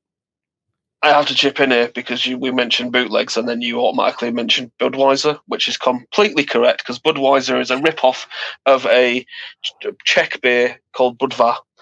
And they ripped off the logo, ripped off everything, and then somehow still managed to win a court case because it was in America. And USA. Us Americans and our fake German beer. Man, I gotta say though, Taurus was the perfect person for his role. He really was. Give huge props to Penta for wearing a Venom-based mask on the show that has the Venom character debuting and having a cooler mask than the actual Venom character. So this is the one point that I made as well last night on the live feed was that maybe what's really kind of happened is Marvel have seen the use by Pentagon and Fenix of like the Venom stuff, as well as like, obviously storied over the years has been like Rey Mysterio. But I think this is like kind of a weird moment where they've decided to kind of cash in on it. But this deal has been in the works for a long, long time. I mean, they've been working on this deal for over a year already. So. Oh yeah, but my Venom mask is like 3 years old now. 3 years old, yeah. So maybe they just saw the popularity and the crossover there, and and like loads of people have been doing it more in Lucha now, if you know what I mean. Because I mean, Rey was like the only guy really doing it at one point, and now. I've got a few phantasmas. I do. I find Lio Rush to be an interesting thing here, but maybe he gained something in the translation and the fact that people can't hear his mouth backstage. So they don't as much. Well, it was interesting. There were quite a few wrestlers yesterday on multiple broadcasts. Like the most notable one was Kenny with this match, and then doing an Impact vignette with Machine Gun. But Lio Rush was also. At the New Japan Strong, the American. Yeah, he Rick Rooted. He Rick Rooted it. I did Chris Bay. And then I was going to say the most important person on multiple shows yesterday was Chris Bay. Yeah, Chris Bay doing, but yeah, so he probably had actually the most important one because he had two matches where he had the tournament, the New Japan Cup, which he won a match, but then he also had a world title match on Impact. Their first Saturday was Bay Day. What was the name of the Impact show? Was it Final Resolution? It was called Diarrhea Milkshake. First no, it wasn't. It wasn't Final Solution. I think you're thinking of World War II. That was not what it was called. I think that was the TV pay-per-view. That would have been not a good name for a wrestling pay-per-view to start naming it after genocidal things. I swear there's something out there. What was Pol Pot's like thingy called? Regiment? The thingy party. Oh god. So Triplemania, I want to talk about the headliner first. I don't want to talk about Omega Man yet. I want to talk about the headliner. This was a hardcore match. And I say hardcore. It wasn't a death match. This was more like a standard ECW hardcore match. Let's call it a WWE hardcore match. Yeah. You think so? They did end in a gimmicked spot in the back of a pickup truck on top of a mattress. Everyone has seen the fucking Zandig clip, and that's how they decided to end this fucking piece of shit match. The best bit was the fact that they decided to do that table spot, and like obviously tables do this, right? And then we need to get that motherfucker off on a stretcher. So they literally like put it. It was brutal. I'm really glad he wasn't hurt, because he probably would be dead from them trying to get him off that stretcher. The last table spot into the truck was the safest one. Yeah. That was, and probably the only one that went off the way it was supposed to. I don't watch Pagano matches for shit to go off the way that they're supposed to. Yeah. My God, look, can we get more? I would like to officially contribute. Please, AAA, start a GoFundMe for ladders. I would like to donate ladders that ladder was to amazing. AAA so that we do not use the same ladder 17 times once it is turned into a jagged instrument of death. Like, I like bloody, violent matches, but that ladder had no business being used after that. It When was he hit the him only and weapon one of that I the was feet interested fell off. in. Yeah, And it it was hit him in the head. weapon in this match that was interesting to me because Pagano, they left the barbed wire bat at ringside the whole match. You weren't stoked about the cookie sheet coming into play? No, wasn't stoked about the shitty ladders, the cookie sheet, or the truck spot. Look, I was expecting at the very least thumbtacks. I was craving some fire. They had all this fire shooting up. They even had some of the like hobo fires in the big toxic waste barrels. But no, we couldn't have had anyone get slammed on any of that. I do. No, they should have mention and it sounds bad to mention it, and it's in no way making light of obviously what happened, but on a show that was kind of dedicated to La Parka, there was a lot of really bad Tope Suicidas. Yeah. And I was like, oh, come on. I know they didn't, kind of mean it, but I was like, please just avoid that spot, They did a work stretcher spot right before the tribute too. Yeah. That kind of wasn't cool. Yeah. But like when Chessman did the really bad one and then hit the chairs head first. And I thought it was bad. I thought it was really bad when he, because he was covering him up a bit. But actually, they were covering him up as he was blading. Yeah, right. I thought he busted his teeth out, but it didn't. Yeah. I do like the fact that literally Chessman's face by the end was not that red face paint, and yet his face was still red. Well, he wears really shitty paint, so his face is kind of that color all the time. Yeah. I appreciated that he came down as Lucha Kane with a Lucha Kane mask, and they had the it was a gladiator mask, Byron. It was a gladiator mask. Well, no, that's 1,000% a gladiator mask. But in all reality, they're doing a hardcore match. Pagano is the only one who dressed for it with his white shirt. Yeah, I know. But that was an MF Doom helmet. Let's be real. If you're doing a hardcore match, you have to bleach your hair, put on a white T-shirt, and have like your mom ringside. But Chessman's gear was red and black dragon scale. Bleached his hair just so he could do a shitty blade job from the commentary table. I saw that. That was amazing. He totally Ric Flaired his hair just so he could get into it.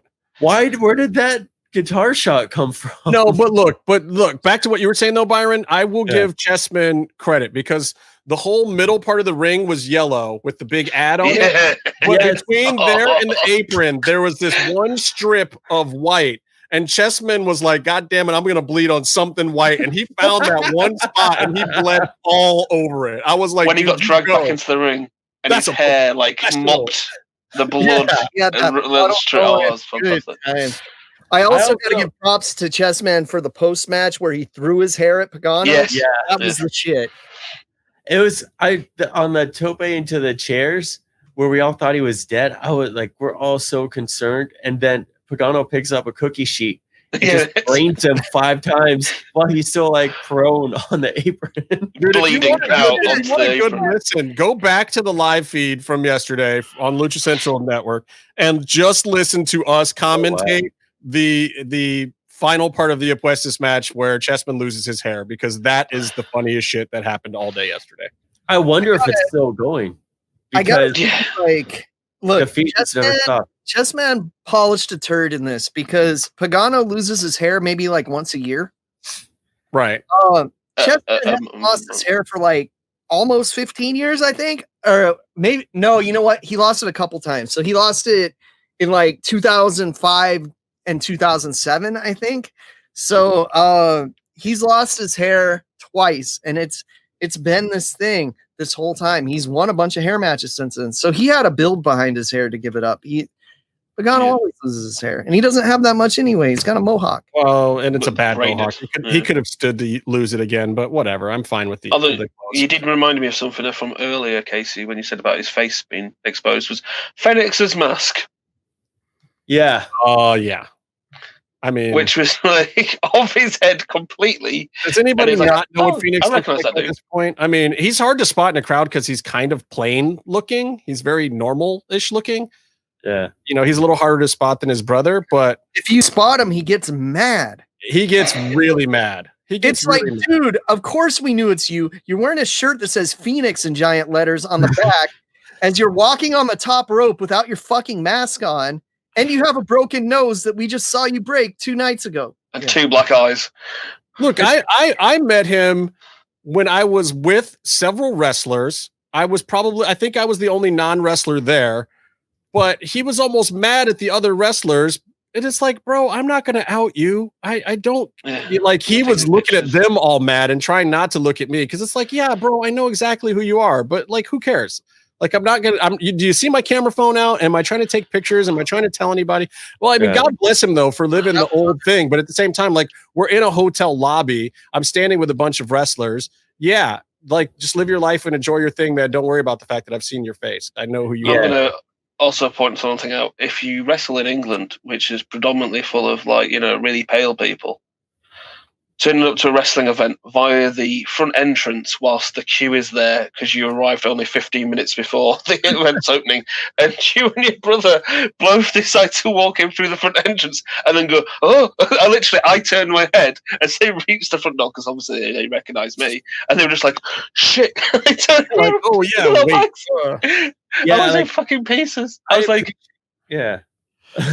And they were with their friend who is like really like he was like I think he did marathons, but he was in the UK I think on university or something, and like he's got really dark skin, and I was like, if no one's gonna guess that's the 3 Mexican guys turning up, like.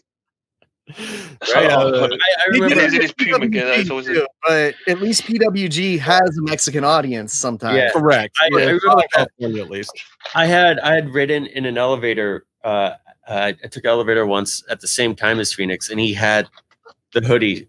He did the hoodie thing, and he wasn't obvious, but he had respect to the privacy, and I respect that, especially compared to like when we were at Bola. In line for Bola 2015, and the Lucha car pulls up. It's like Phoenix and Aerostar, Drago, all in sort, half gimmick, because they're walking. They're wearing masks, so and then Pentagon just has a towel over his head and walks. Dude, it wasn't even a Taz. It was a t-shirt. And he was like this walking into the building. He was Tazzing it, dude. It's like, come on, man. Oh my God. Santa Claus. Look, you said that the PWG audience had some Mexicans in it. Of course it did. Jim Velasco was there. Exactly.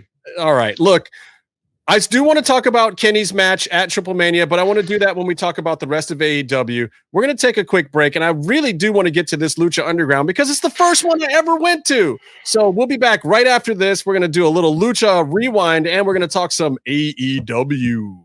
Lucha-masks.com, in partnership with Mask Republic, give you personal protective masks to keep you Lucha strong in the fight versus COVID-19.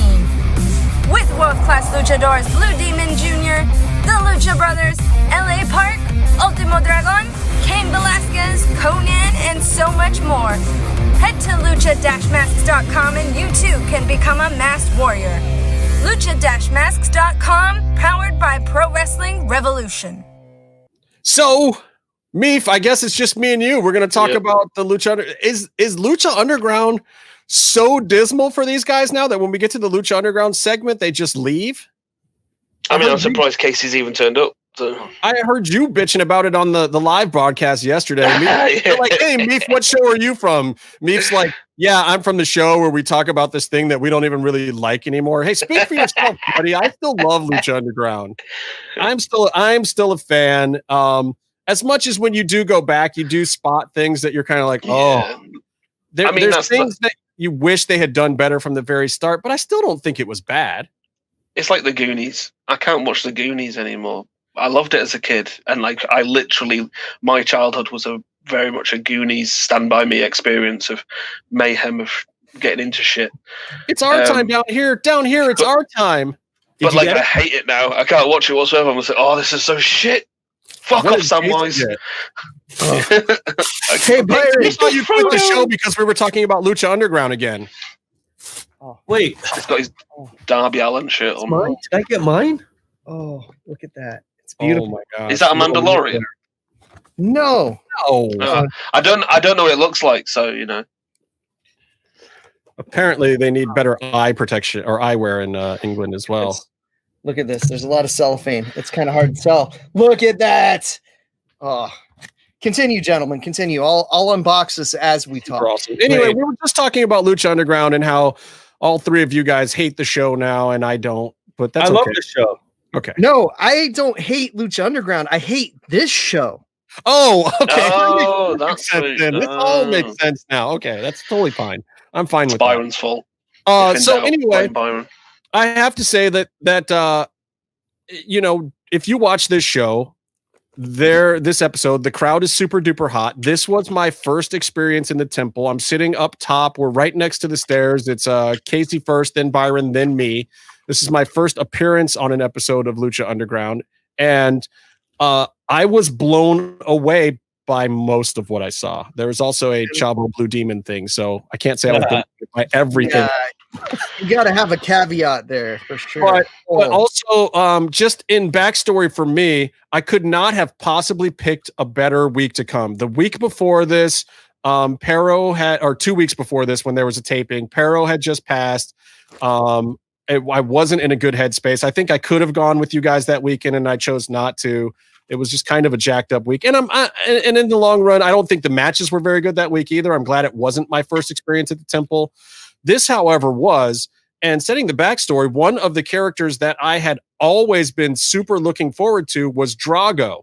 And the Drago leaving Lucha Underground episode had just aired that same week, I believe. So I was bummed and pissed that I was going to be going to Lucha Underground taping finally, and there was no Drago. However, because of the gap in time, and the gap in time was a little bit different the first season because they were doing 2 weeks between tapings, and they had built up quite a bit, but then started airing them out already while they were still taping. So the show was actually airing and taping at the same time the first season.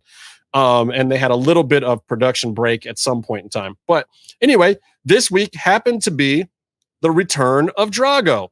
It also happened to be more into the summer, so it was hot as balls. And disgusting. But if only we had a manscaping sponsorship then. I popped so hard for that. I was so fortunate and lucky that I got to see that match. I was very lucky that I got to see a few of these things. So I was happy. And there was 2 episodes filmed this day, and this was most of the stuff that was in the first part of that day. So kicking it right off with just kind of the rewind on this episode, you get the reintroduction of Drago. He's up there by the sign, which I always thought was badass. And in reality, by the way, that billboard is not very big. And you can kind of tell that here once Drago gets his wings out. You know, the wingspan on that whole thing is maybe 10, 12 feet, and it really stretched almost the entire billboard. It seems big the way they shot a lot of it in that Burnett helicopter style, but the billboard itself was not very big. That was the very intro. Then you get Vampiro apologizing for jumping into the ring the week before, which is, at the time, I thought was a strange angle because I honestly did not believe at this time that Vampiro was going to come back because he was nursing some real injuries at the time, as was Conan. Yeah. I did not expect to see either of them in the ring. So I didn't get this tease of him apologizing about it. I was like, but go ahead, Byron. You'd also see Vampiro limping every week too. He looked like, cameras off, in the hallway, Vampiro did not look like he was very happy. He looked like if he wasn't on pills, he needed to be on some pills. Right. Like that pills would not be a bad thing in his life. So, and then we get the big announcement, and this was one of the very first things. I think I saw a dark match before this, and then right into one of the very first things I saw taped was Dario coming out and making this announcement that there was going to be this thing called Ultima Lucha. Yeah. Which everyone was kind of like, what is this? There's going to be some type of Wrestlemania type thing for Lucha Underground. This is so dope. And everybody right there from that moment on was super hot. And They had razzed Dario a bit in the filming of this. He screwed up a few times. Oh, the audience was giving him shit. He lost his voice during it.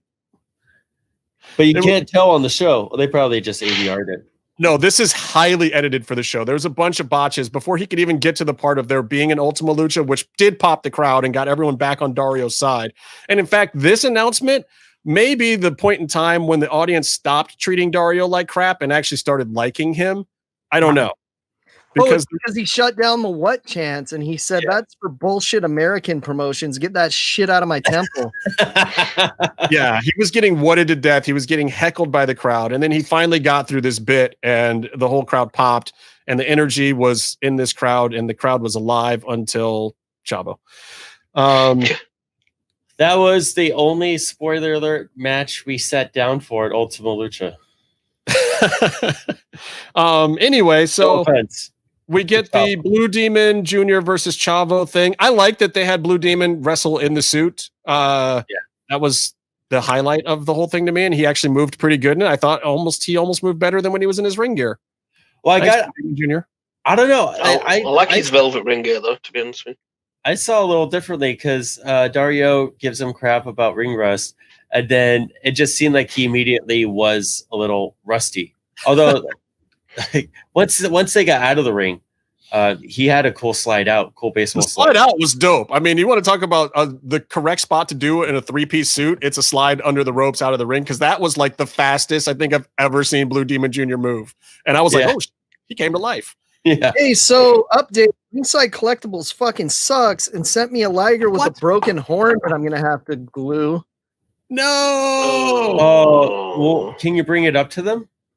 No, they won't do shit. They'll just say it happened during shipping and then it's not their fault. I can super glue it. How would it break in shipping? It's in a package thing. Broken packaging. But have you seen how people handle packages, Byron? Also, I think I may have broken his neck taking his head off to fix it. So I need to figure out how to fix it. This has weird innards. Like this is all rubber right here, this chest piece. And so I popped his neck out of some kind of socket, and I need to find how to put it back in now. Oh wow! Wait. This came off with the head. Oh yeah. Here's what you can do. Here's what you can do with that. Get like a hair dryer, right? Yeah. You don't need it because it's rubber. I can just move it around and it'll work. So yeah, I'll be able to fix it. But the fun with Funko Pops. Yeah, if you use a hair dryer, you might be able to soften it so you can. Oh, I just have to take his arms off, dog. See. There it is. What's up? Jesus Christ. He's putting the neck back into the torso. Just until the Liger's been in an explosion, Casey, show us what you're doing. Just repaired his spine. I just fixed him. What do you put the spine back into the ball socket? You gotta get his little collar back there so that his chest has some substance to it. Oh, that's weird. This is weird. This is rubber, and his crotch is rubber too, so you can squeeze his buns if you want. See, squeeze. Who made this toy? Who Storm made this Collectibles. Toy? Well, Storm it looks shit. Oh, dude, take it easy. Dude, I'll show it to you again when I put it back together.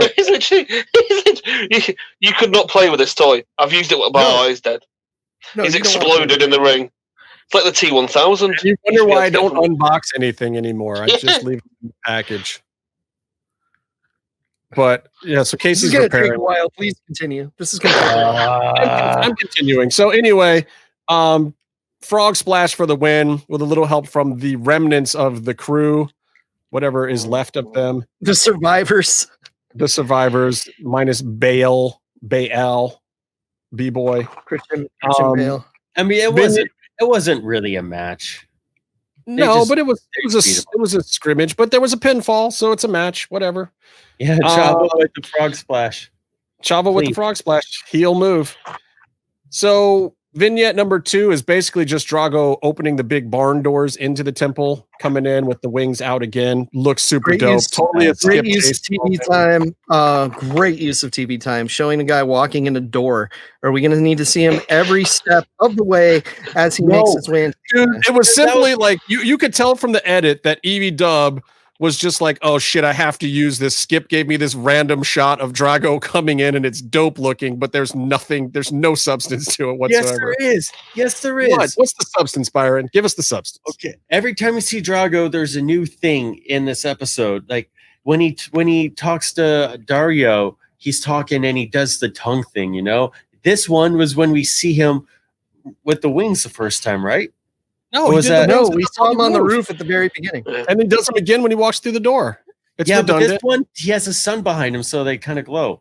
That's what I'm saying. It's just purely a dope shot that Skip got somewhere, and Evie Dub was like, crap, I have to use this. You have to use it. Vignette number 4 is Drago at catering, knocking everything over because his wings are still out. He's trying to eat with the tongue in his mouth. And then somebody says something to him like they said to ADR, and then he knocks them all out with his wings. No, then his tongue fell into the punch bowl. Then you see Zack Ryder sad. He's like, "This is the only place I'm allowed to be during the show, and you fucked it up." Hey, dude, it would be great if Drago's tongue fell in the toilet, and then he had to of that bathroom, and he had to fish it out. Or they made an entire show about Drago's tongue making its way through the bowels of the temple. Here's what I gotta ask you guys. Okay, Black Lotus, you're a liar. Right, Chavo says I'm a Guerrero, so obviously, you know. But the whole time, aren't they standing right next to Matanza's cell? Nobody notices the giant monster eating Bale in the cell right next to him. Like, Chavo has access to this room and doesn't say anything about Matanza? Really? Lotus already knew. And Matanza, Chavo, I'm assuming knows because he's just cool with it like that. But Chavo strikes me as the guy who would be a little bit squeamish. Like if you saw a man in a hockey mask eating Bale, wouldn't you freak out a little bit? Doesn't he say enjoy the view? Yeah, he does. He says you should enjoy the view. And he's definitely not eating it then. He's definitely doing something else to that body.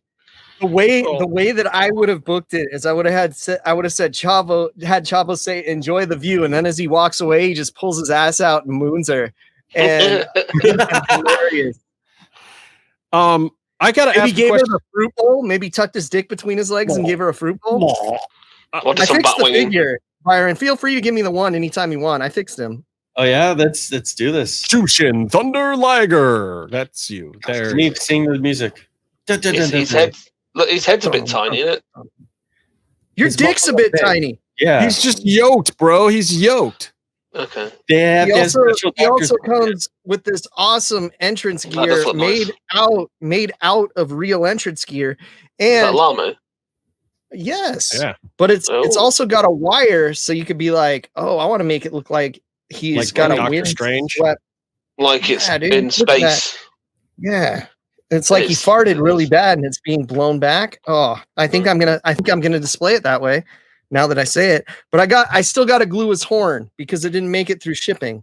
But he comes with like 8 more sets of hands. So he's got like the fists, he's got little choppy hands. Let's see, what does he have? Has he got the bumhole hand? The Shoute hand? He's got his let's see. I'm putting them on. He's like, let me at those titties hands, you know. Just in front of Sex Pest. He does have the Shote pose hands as I rip his arm off trying to pose it. Little delicate. Oh. Can you swap his head and his arm round so he has an arm for a head?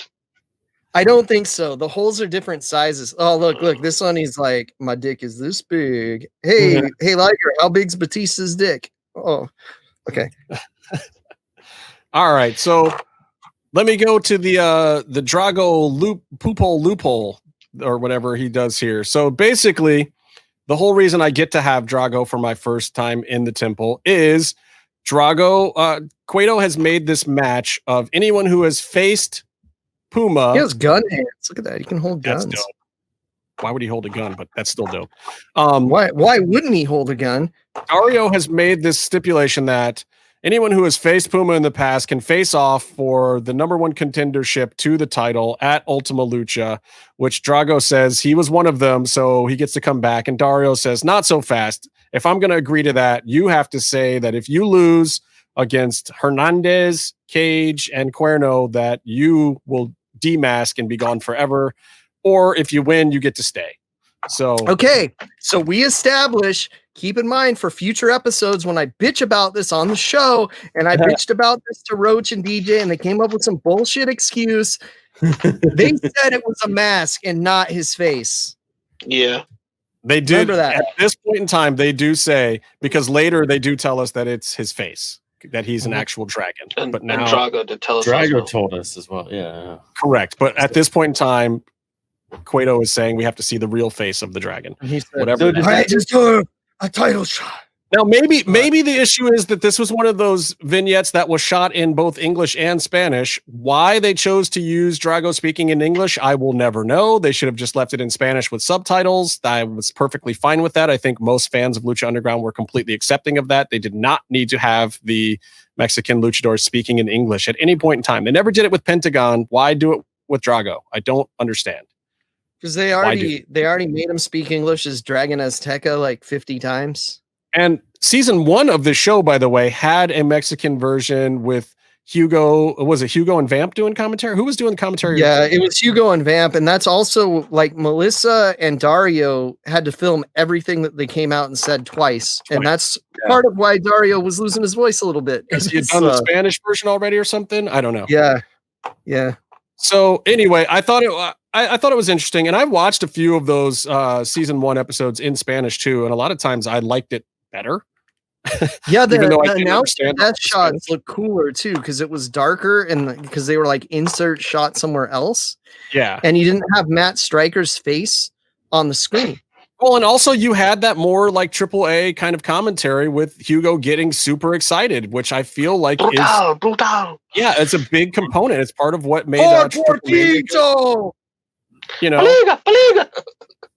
Hugo yelling is a big part of what makes Lucha Libre fun to me. Let's just be honest. Portito. Oh God, he said it so. I loved when he was yelling brutal. But I kept thinking of Mortal Kombat. I kept thinking, like, if I was looking away and he yelled brutal, I'm thinking, I got to turn back. Someone just lost their head.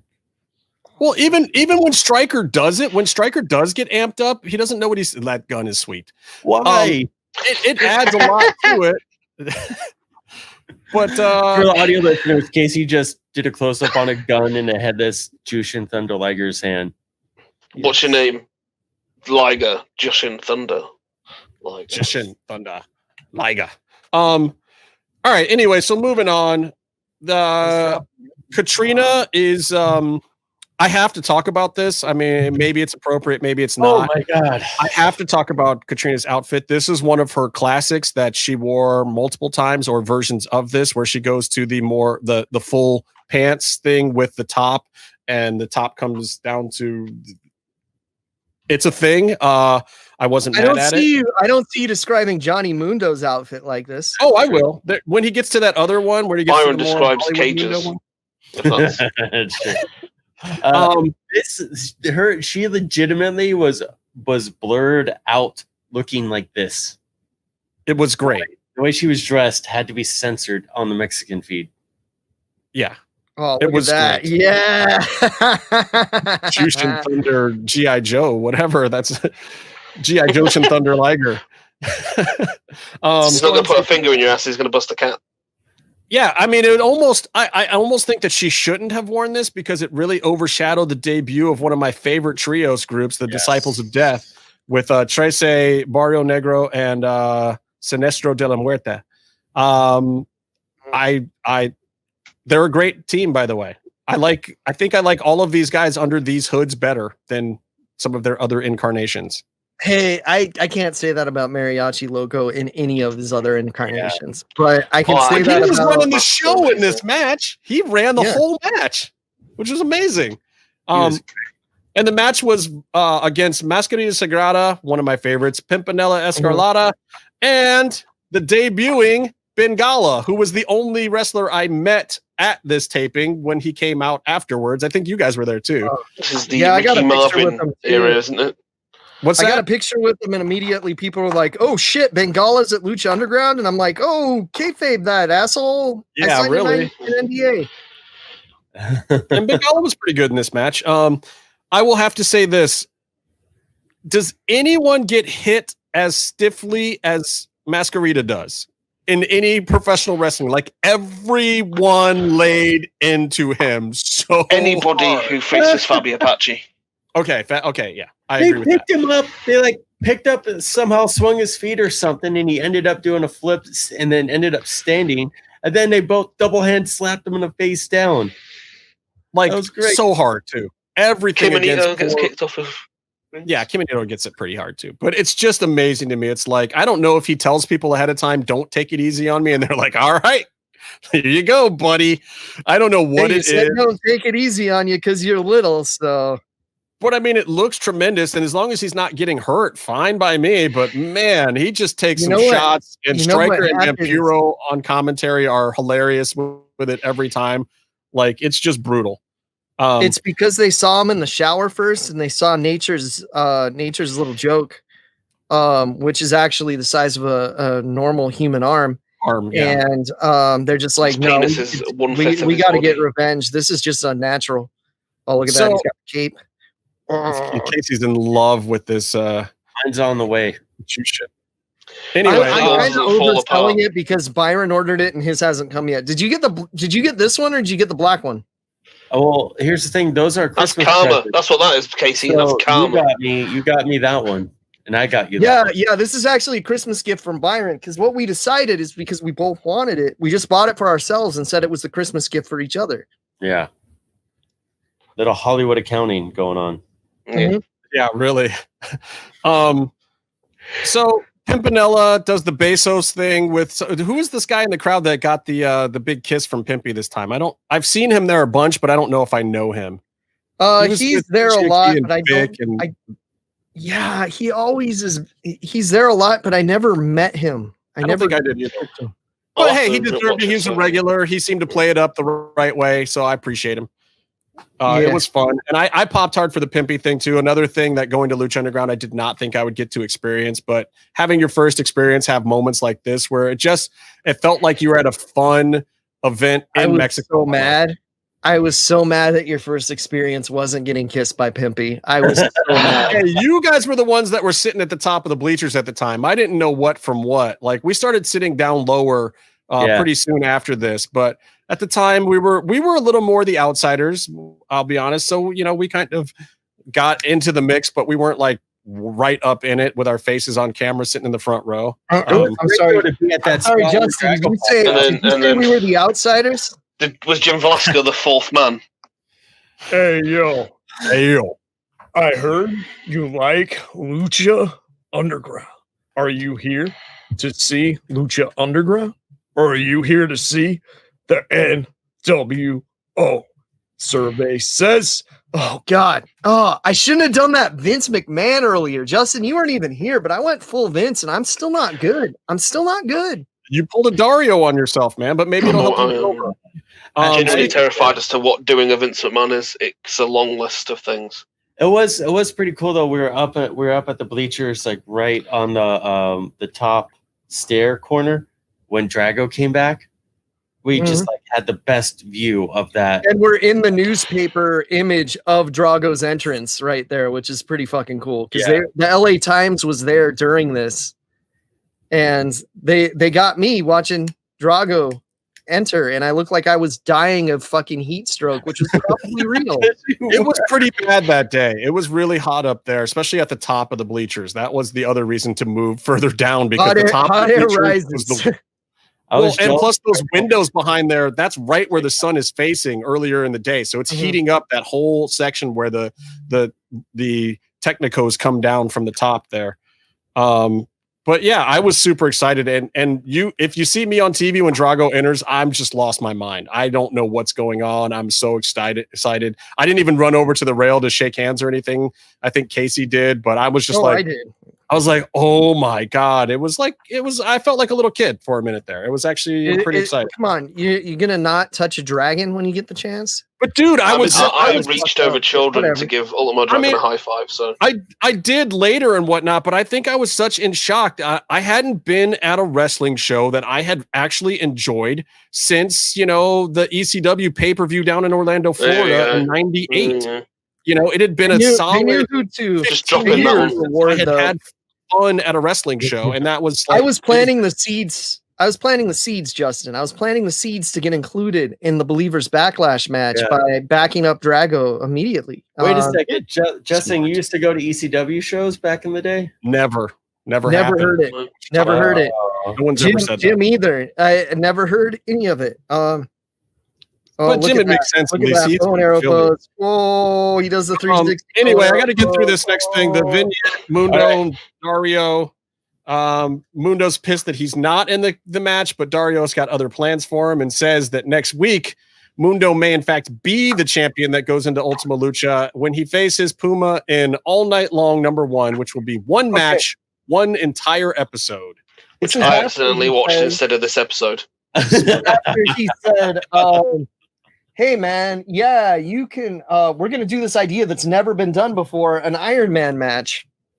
I like it though. I think it was cool. I thought it was two hot announcements in the same show. I thought that was cool. I thought it was a bit cheap. I liked how they sort of navigated through two bad guys can still do business with each other. But I thought it was a bit cheesy that Mundo did the line, "You might be the best boss I ever had." Yeah, that part was a little strange, but also felt very Mundo, and it kind of leads you to where his character gets to of like he can be this cheesy heel and you can have fun with it. Because Dario is basically giving him this opportunity for being a real heel and putting Alberto through a window. Yeah, so at least there's that. Mando and Jushin, this is so wrong what's happening. The last match, there's not a ton to say about it, but I think I liked some of the in-ring storytelling with Cuerno and Cage, especially them kind of doing some stare downs. Oh my God, if you watch this match and you don't say to yourself, what could have been with a legit Cage and Cuerno tag team? Like, God, I would love to see Cage go to WWE and team with Cuerno there, or whatever they call them these days. Like they were a great team. Like they were showing shades of LOD here with some of these, team up moves. I had forgotten, and this was the point in time when I had already started hating on Cuerno a little bit. So when I was there, I wasn't super excited to see him, but now going back and seeing the TV version of this, like the tag team type spots they were doing were some of the best I've seen in a long time.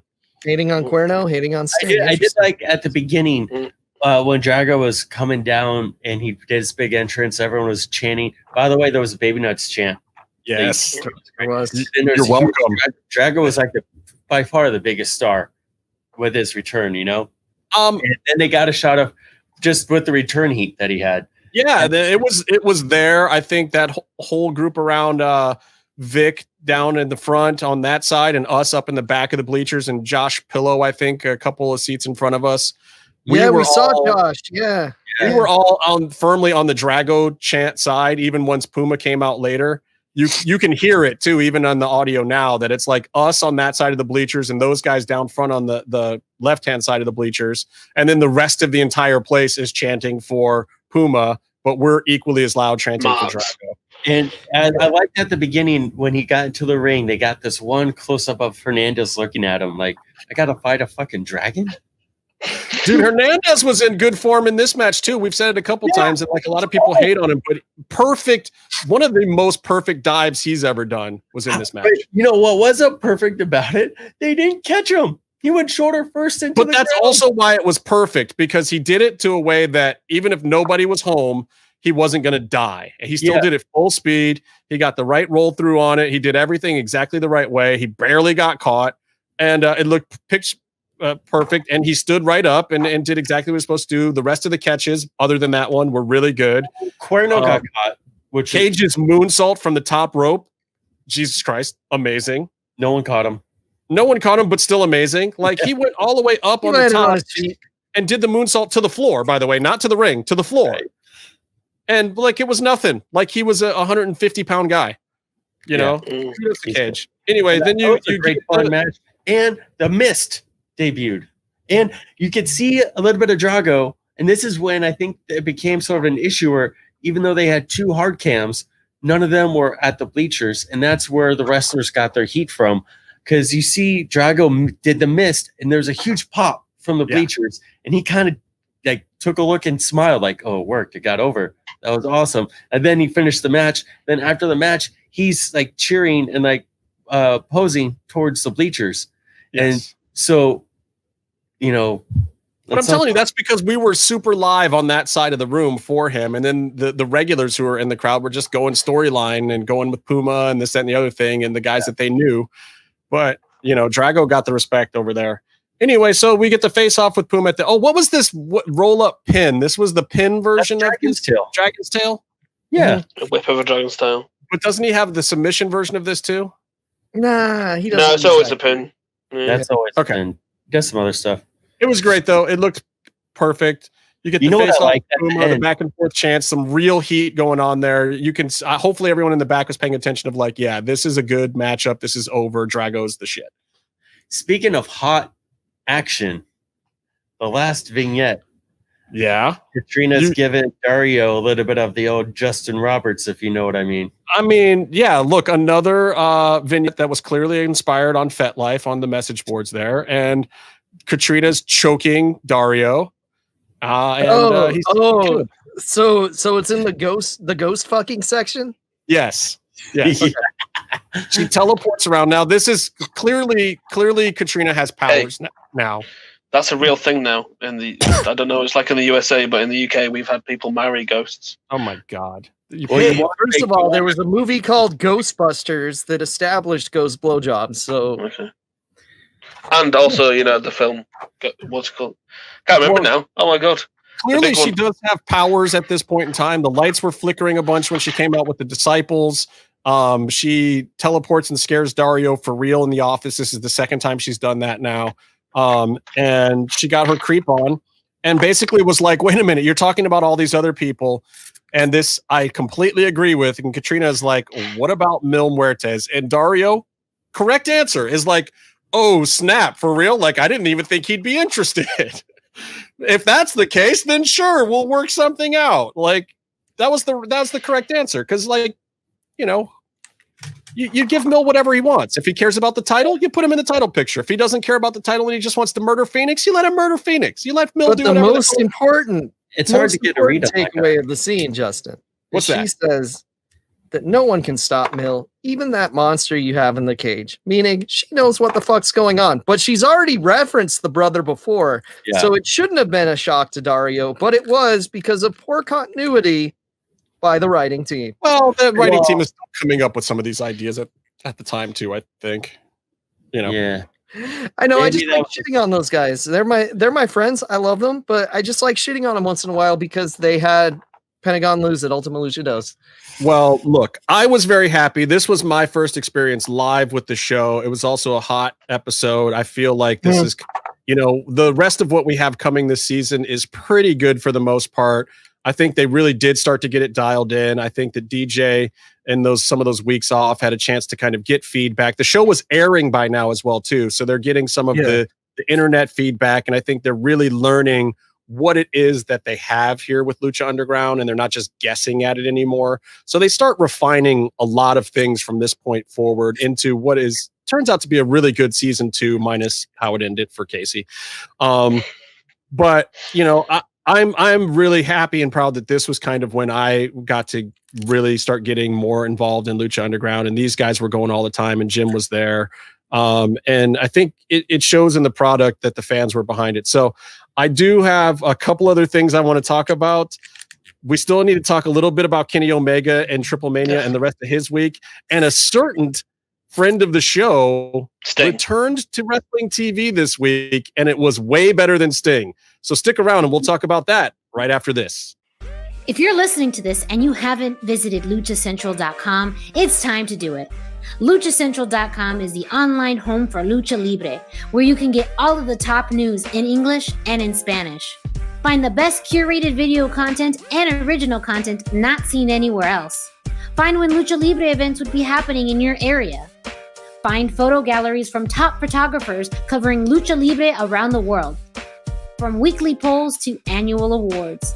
Seen and read by top executives in all of the major Lucha Libre promotions across the globe. And on top of that, it's free. LuchaCentral.com, your centralized place for all things Lucha Libre. Hey, Byron, I got a question for you. Hey. You watch a Sure. lot of New Japan, right? What the hell is going on with Kenny Omega? Are we really doing a belt collector thing? What's the future of Omega here? Because we saw him at Triplemania, which I want to talk about a little bit because I thought that was a phenomenal match with a hand-picked opponent that probably stood no chance of winning because of that simple fact, who is currently not under contract, whatever that means. But what's Kenny doing? And does he have any chance of getting the Impact belt and adding it to this? What do you think? I mean, certainly Kenny's best friend, the Hidden Glove, whatever guy, is an exec at Impact, so I'm sure he can swing some sort of deal to get a title shot. Even if Moose is in that title picture now? Let's be real. Moose is a dick backstage, though, and there's no way I see them putting that belt on him and then him dropping it to Kenny. There's no way. Yeah, I don't think that's going to happen, but Moose has his own bootleg replica belt, and he gets to pretend to be a champ, you know? What figures can do this? What figures with his hands? I know what you're doing.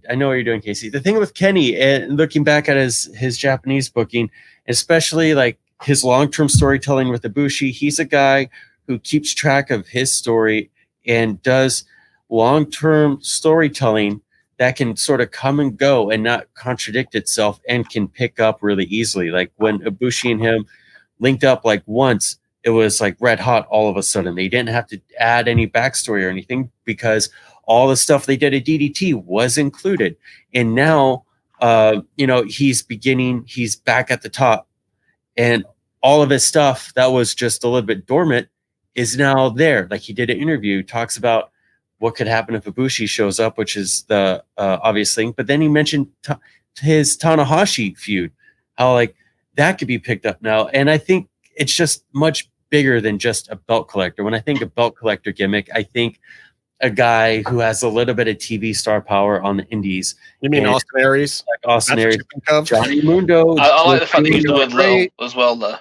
Johnny Mundo Ultimo Dragon and fucking great Sasuke, but maybe even the Lucha Bros did it for a minute there. Yeah, and I think that's cool, but I don't think that's ultimately, he might do something like that, but he's not showing the belts on the other shows. I think he's doing something a little bit more where he's just going to be he's going to get premier airtime and be a champ and have good stories across the border. I don't know. He didn't even mention that he was the mega champion in the last week. He didn't even mention it. He said he's fighting in Mexico. They're giving him props for being this international star, but they're not even really mentioning the belt. I wonder if he has it. He should have it, right? He had it on Dark that one time. Yeah. That's to me, it maybe because to me also, like for him to do a straight shot after AEW winning that, to do a straight shot as belt collector, I think that's the most obvious and the most boring direction of the story. And so maybe that's also why he's not going in that specific direction as hard. Maybe, but it's like if they're going to leave the AAA belt on him, I want to see it get some of the shine. Like, give AAA some credit, make it feel like a credible thing that he's got. If he's going to pick up the Impact title too, I want to see him walk around with all three of these belts. I think it was Brendan who on the live stream yesterday was mentioning like, maybe the cleaner girls come out with all the belts and hold them for him. That's kind of the thing that I would love to see. That was a great Sasuke bit. So I'm down. Yeah. I don't know though. Like Conan told us that he's super over in Mexico and he is good for a great main event match. For AAA. I see the value in him being their star, even if he doesn't promote it on another wrestling show. Impact, I don't know if they gained that much more than they already gained. Like they got 750,000 views across TV and streaming. I think what they gain is firm development of the heel Kenny character. I think. But why does Impact care? Like that's an AEW thing. Of course, they want him to be other people's champs. But Impact, By the way, Impact, I think, beat Raw in the demo, something like that. But I mean, but look at this. The NWA women's title and the 20-year defunct, non-existent FTW title have gotten more push on AEW TV than a major current existing title that one of its top founding stars has been holding for the last year. Well, let me tell you something there, Justin. First of all, you don't call the FTW title a non-existent title, or you will end up just another victim of the human suplex machine. Oh, really, Taz? Yes. I love it. By the way, Ricky Starks. Beat me if you can. I love his, if I let you.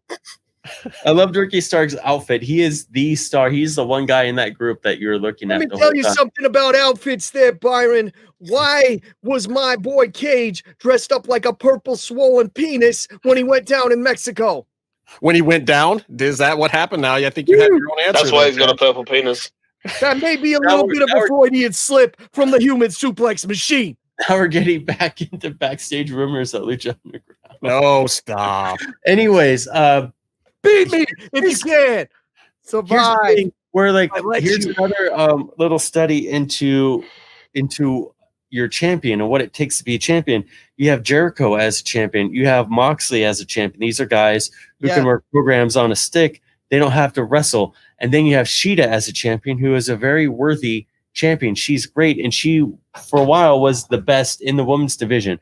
But she's not going to go out there and do a 10-minute segment on a TV show every week and not wrestle and have it be interesting, because she can't cut the promo, and she's doing a lot better than a year ago.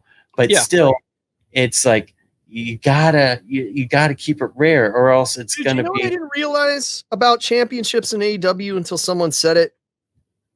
Darby Allin was the first non-WWE guy to hold a male singles title in AEW, and now Kenny's the second. But does he count? Kenny doesn't. Kenny count. He's good. I mean, look, he's a star. He's a post. No, but wasn't he at WWE? Star. He was in development for like a minute. He was in OVW. Look, he was in Deep South. Look, just to shit on AEW, I'm going to class Kenny Omega as ex-WWE talent. No. Wow. See, I don't know that he really is, because he didn't make his name on WWE. So I consider him kind of outside. Does anybody? Most people make their name before WWE now, don't they? Some of them. Just depends. Anyway, I get the point. But yes, Darby is the first completely, basically homegrown kind of thing that they have. I think Why that's isn't the TNT champion representing TNT by attacking people from different promotions? That's all I'm saying. I like that idea. Yeah, I don't mind that. Gives the rub to the money. He goes on dark. He's like, "What is this YouTube shit?" Well, so I want to jump back though to Kenny and Laredo Kid. Like, great match. That match was really well done. I love the ring psychology, working the leg. Kenny is a master of these things. I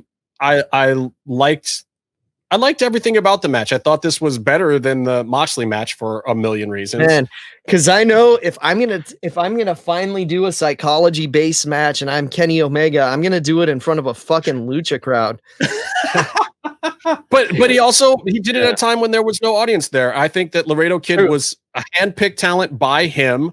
There's obviously other people that AAA probably could have put in there, but I don't think that I don't know who he's going to drop the title to. We were talking last night that maybe Penta eventually would be a good choice, just because Penta could then drop to somebody else very easily. Whereas for Kenny, he's not going to wrestle Psycho Clown. He's not going to, there's not really somebody there. A great name for Taurus could be good. That would be one of the ones I could see. Fantastic. I would love Vikingo to be that guy, but I don't think that they would put him over like that yet. They planted little seeds here, which is cool. Maybe. Those seeds are there, but it was a phenomenal match. If you haven't seen it, find it somewhere and watch the match. It's worth watching. And if you haven't called Michael Nakazawa a no catching piece of shit yet, I love the fact too that Kenny did the best catch of the entire thing after that to show everybody how you do a freaking catch. because Nakazawa blew his. Everybody blew their catches, but like his was spot on. It was perfectly done. It looked painful, but yet it was still totally safe and protecting. It was great. Here's a little insight into Kenny when they were doing Bullet Club Elite stuff in New Japan. He would always come out with the Bucks for his main event matches, like during the Okada series and stuff. And they would be at ringside, sort of helping him out, working the match, but also like they would be there to help him if he was getting too hyped up and would overshoot his jumps. Like they don't have a big ringside area in Japan. And so you could get hurt or like hit the right. So you have to really kind of do it exactly. So like, he had his friends there, and he would trust them with his life, so he could focus on like showing out and doing his thing. And they weren't in this match. They didn't come down, and so it amuses me to no end that despite all kayfabe, he brings Michael Nakazawa to be a second in this match. Makes no storyline sense whatsoever. I wouldn't be surprised if when they show the footage in AEW, they cut him out completely. I'm guessing it was because he was already in Mexico for some reason. It has to be. I think he brought him down. Kenny's travel buddy. I think he brought him down probably to drive the car for him, and also I think he's a translator. He speaks a bunch of languages. He probably speaks Spanish. That could be it. That could be it. He's there ringside to catch him on the dive, and they did a spot. One job. That's like. There's no other reason for him to be ringside except for that one spot to catch him. You're not getting paid tonight, mate. You had one job. Really? Carry my bags. You didn't catch me. You're carrying bags for a long time, Nakazawa. Anyway, it's like that Dominic whatever guy in the greaser gimmick who didn't catch Taker and ended up getting fired. And Vince McMahon Domino.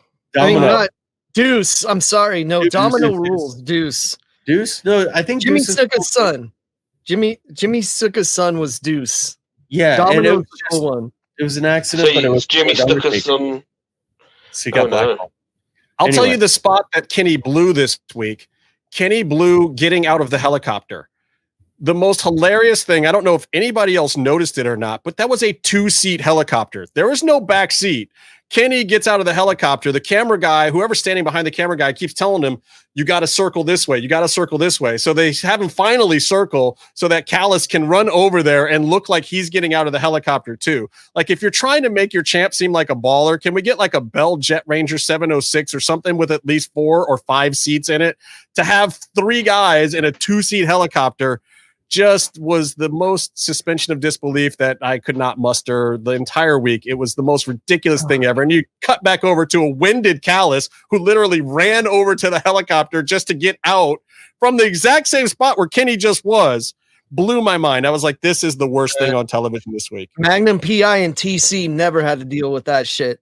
Never. I don't know. I just thought it was funny.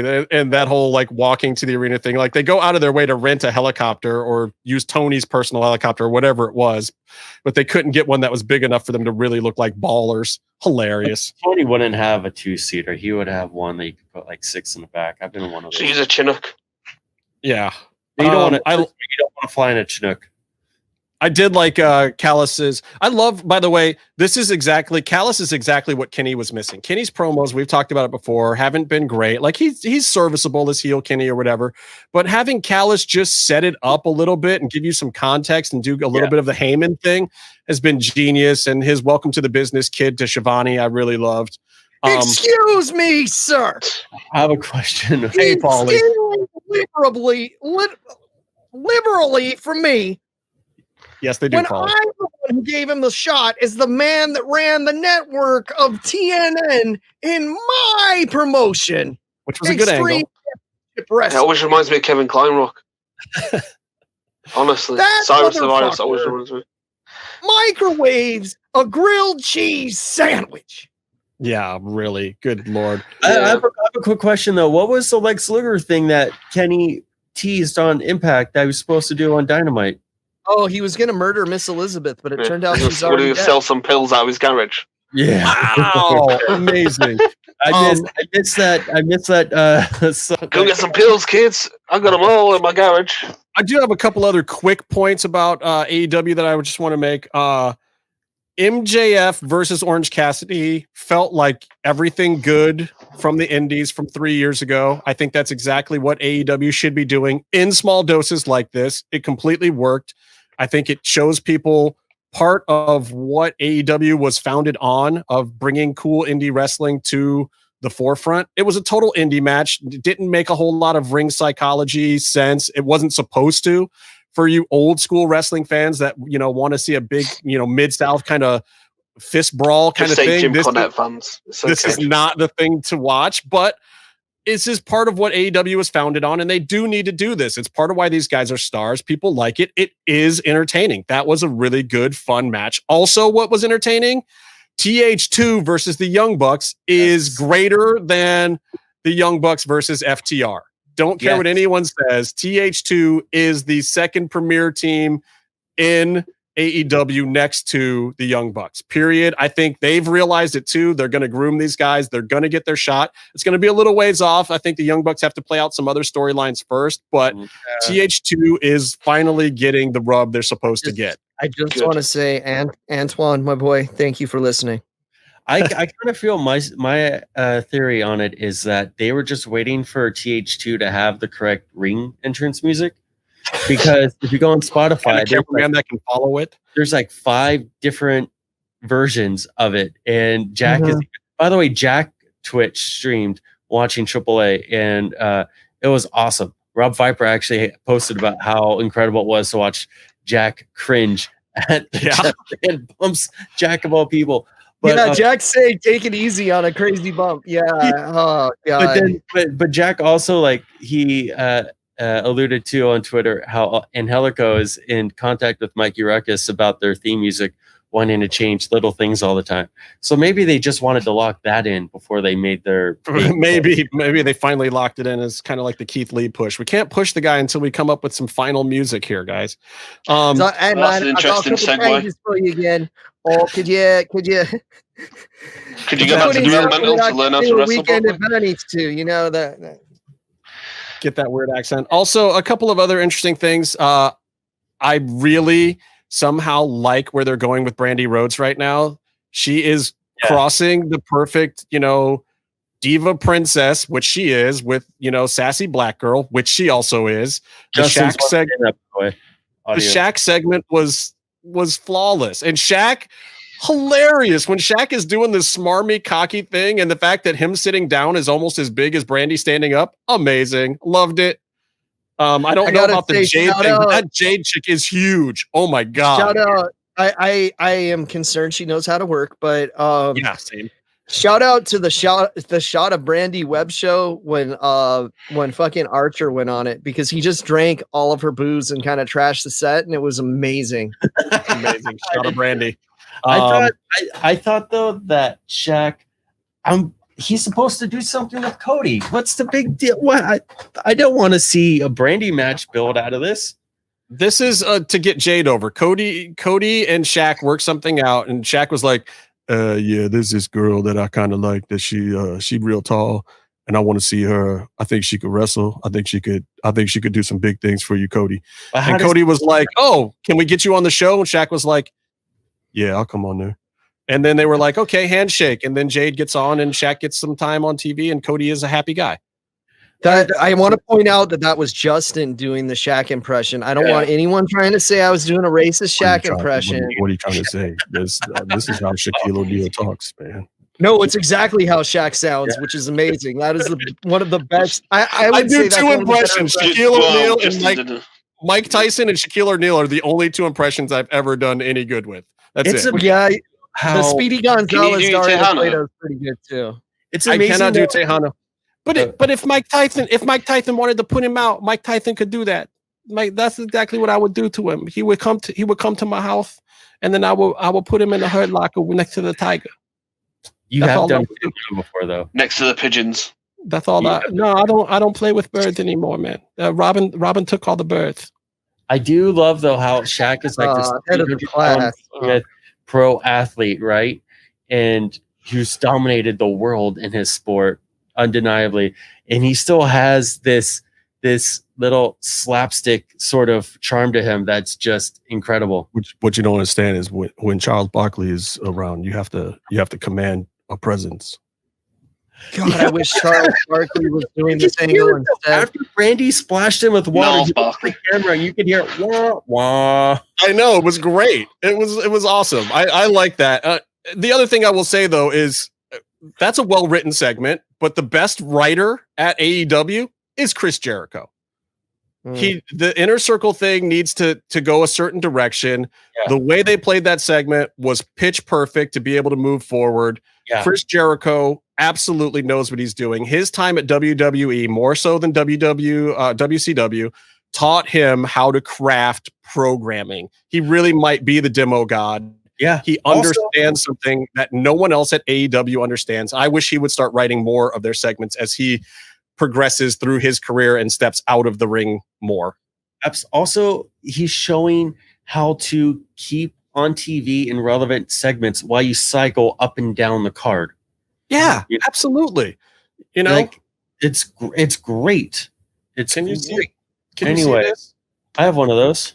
Yeah, I have one of those. You know why I'm wearing this? Why are you wearing that, Justin?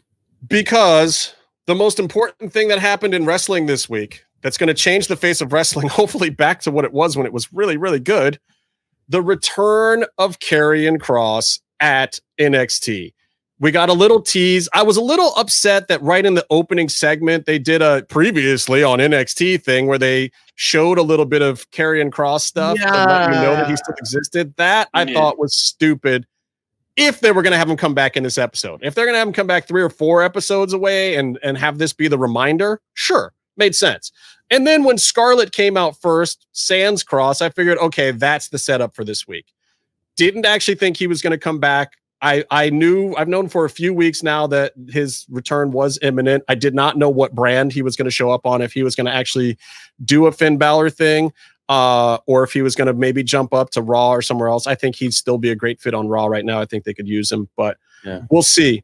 My idea right now of what is going to happen, I believe that he will get a challenge with Finn. I think that he will take the belt. And I think they will transition into some appearances at Royal Rumble and WrestleMania for Kross. I think they want to test the waters with him on the big stage before putting him there permanently. I think they want to see if he can really pop some merch sales, what his marketability is, if the gimmick has legs and longevity. I also think I think H wants to put the gimmick in front of Vince. And I think this is the time of year that you do that. I don't think Vince cares for Finn Balor very much at all. I think Finn is going to resist all of this. Dick is so long.